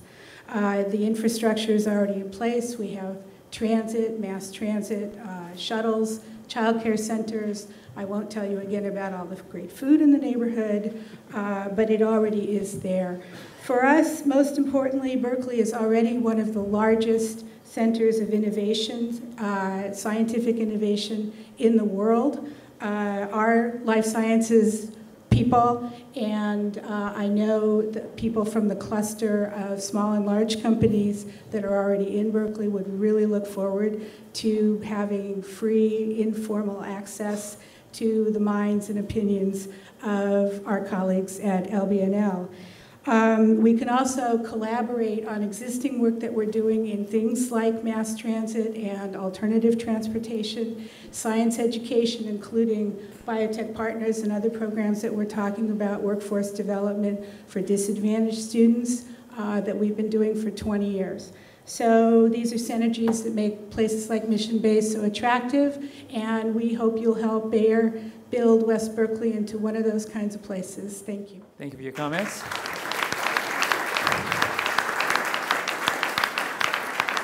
And your name, sir? Good evening. My name is Norman LaForce. I'm the Sierra Club leader on park issues for the Bay chapter, and I speak tonight on behalf of the Sierra Club. We saw pictures of the East Shore State Park. Some may remember voting on the Sierra Club plan for the waterfront in 1986, and I had some small part in writing that plan and getting us the park. All the sites that are involved with the LBL process have issues. With regard to the Aquatic Park site, people have already touched on the issue of heights and setbacks, and this is an important issue for the Sierra Club because of the potential impacts to the waterfowl that use Aquatic Park as a resting area on their migration routes. And that's very important, and whether or not a 75-foot building or taller is going to create impacts needs to be carefully addressed in any analysis of this site. It's a very small site for the amount of square footage that's called for. In addition, there's a real issue about lighting. Particularly, I heard one of the LBL people make reference to, or developers say, well, scientists work at night. Lighting has a tremendous impact on, nighttime lighting has tremendous impact on waterfowl, particularly rafting birds who are trying to rest and avoid opportunistic predators who find it's a lot easier to hunt down birds at night. And that's going to be a major issue which unfortunately the city of Berkeley has not addressed in any of the environmental documentation regarding any development along and near Aquatic Park. So those are very important issues for the Sierra Club. One last point I'd like to talk about is that, and this is regard to all the sites, I am very disturbed by the real lack of detail on all the issues related to each of these sites. To ask people to support a particular site or to endorse a particular site, one needs to really know what are the financial implications, what are the heights in development, and what is really going to happen environmentally in terms of impacts before anybody can really say, I love this site, I want this site over any others. I hope LBL and developers put out detailed plans about what they're really proposing for each of these sites for all of us to understand what's really going to happen. Thank you. Thank you for your comments. Good evening. I'm Roland Peterson. I'm the director of the Telegraph Business Improvement District. I'm also the past chairman of the Berkeley Chamber of Commerce. I'm also Berkeley resident and also have served the lab as a substitute member of the CAG and serve on other neighborhood organizations as well. I just want to point out, a number of people have spoken what good things this lab siting in West Berkeley would bring to Berkeley, but I would like to point out that it would bring very good things to the campus as well.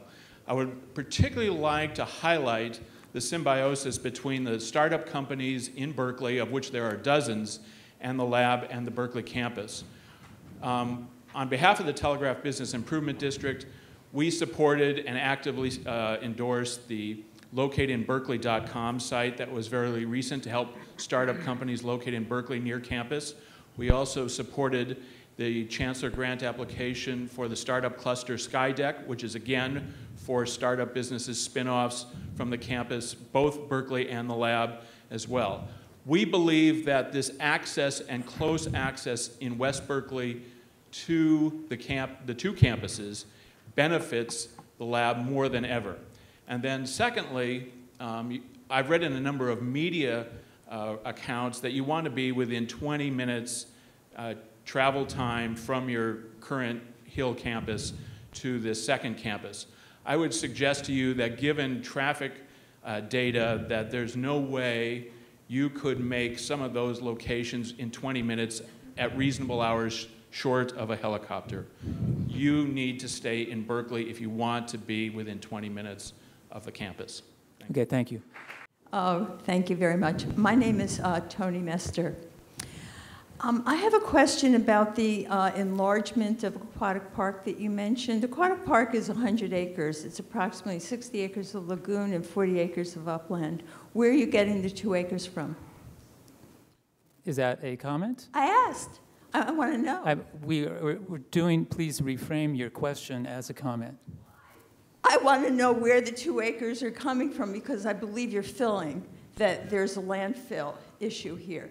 That the 2 acres at the northern end of the park that you are talking about are actually landfill, that you're filling the lagoon, that the site is a landfill, has a landfill component. Is that true?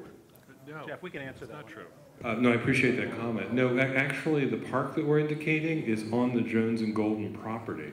So we're not landfilling in the pond in any way, shape, or form. We're actually creating park on property that's currently private property. Okay, thank you. And your name, please. My name is Jean Bernardi. I'm a former co-chair of the Committee to Minimize Toxic Waste, which is a watchdog group over the Lawrence Berkeley National Laboratory. And it's been many years since we were first formed. And one of the first things that we did, with the support of both the cities of Berkeley and Oakland, they contributed at least $25,000 for a lawsuit because they were concerned about the increase of hazardous and radioactive waste that was going to be stored at the Lawrence Berkeley Laboratory, now in the Strawberry Canyon watershed.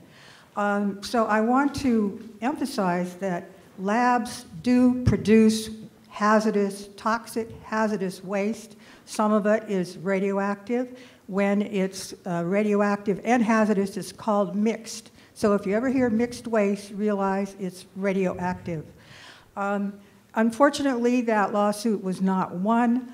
The existing hazardous waste handling facility was built, and they found recently that it was built on an old landslide, which is subject to slide again if there is an earthquake, which was said to happen within 30 years of the 1989 earthquake. So we only have another 8 years to go. And so that's what's happening up there. But you need to think about the fact that there will be hazardous and perhaps radioactive hazardous waste created by these labs in West Berkeley. And what is the situation there? Are you going to build another hazardous waste handling facility? Or are you going to truck it all the way up University Avenue and end up that curvy road on Centennial, narrow curvy road? Or are you going to build a hazardous waste handling facility down here? And if so, then you have to think about what happens in earthquakes. Well, there was liquefaction during 1989 on I-80, not very far from this site on Aquatic Park. Also, the the Lawrence Berkeley Lab is fenced in up there. You have to go through a guarded gate. Are you going to have a fence down here, and our people need to go through a guarded gate? And if not, you're not having a fence here, why not? I mean, up there, they have a contamination plume which reached the fence. And what did they do? They asked the UC Berkeley to extend the boundary. You're not going to be able to do that down here. It'll be private property. Thank you for your comments. And your name, sir? My name is Zachary Renniewolf. This picture is actually very telling. Just to the right of that LB&L label there used to be the Bevatron. And they actually, and I was involved with the movement to try to stop the Bevatron going down University Avenue. Many of you may not know that 4,700 truckloads of nuclear waste went down that road 2 years ago. Just 2 years ago, by their own admission. They said that when we were standing next to these trucks, we were taking as much as a dental x-ray. So that's 4,700 truckloads of dental x-rays just 2 years ago. Wow. And you want this mess in West Berkeley? Do you know what the Bevatron actually did? It was a particle accelerator that birthed the nuclear bomb. We've had enough of this. Haven't we learned anything from Fukushima? Have we learned nothing? Infant mortality rate in the West Coast has accelerated 25%. Enough is enough. I'm a Native leader and elder from the Native community. This is ridiculous. Hope. Thank you for your comments. And your name, please, since I did not get it earlier. Hi, Hélène Côté. Your name is? Hélène Côté. And I just want to say, I wanted to refer to the slide too. You know, if you imagine that lovely flat land there with a very large block at the end of it, that's kind of what a 75-foot high building would look like in this area. I think in the aquatic park, it's inappropriate for something like that. And also just for the neighborhood itself, West Berkeley has this wonderful community between the businesses and the residents, and part of what's attractive is the air and the light down there. So yes, you're choosing well, but putting a 75-foot high building will block all of that. It's just an inappropriate thing for that space. And so I would ask and say, you know, yes, welcome to West Berkeley, but please don't deface it in such a way. It's just not right, not for the wildlife and not for the neighborhoods around you. Thank you. Thank you for your comments. My name's Idella Melton, and I'm here because a friend of mine who's seated in the audience found a flyer on her door. She was quite concerned about how this project would affect her child care center. She takes care of babies, so she was wondering if that would have some effect on the children. Also, I'd like to remind you, PhDs and MAs and architects, that I did a survey at the university several times, and I noticed that I could count the, I'll just use the term black people on campus, so I don't see where this is going to affect them, except in a negative way, because we have very few black faces on the campus. And trust me, I've seen the number of blondies and redheads there, and I know. Also, they mentioned the restaurants. I only know of one black restaurant in Berkeley, and that's a barbecue joint. And I don't understand the concept of the restaurants, because there aren't any soul food restaurants here, and I eat soul food. Thank you. Thank you for your comments.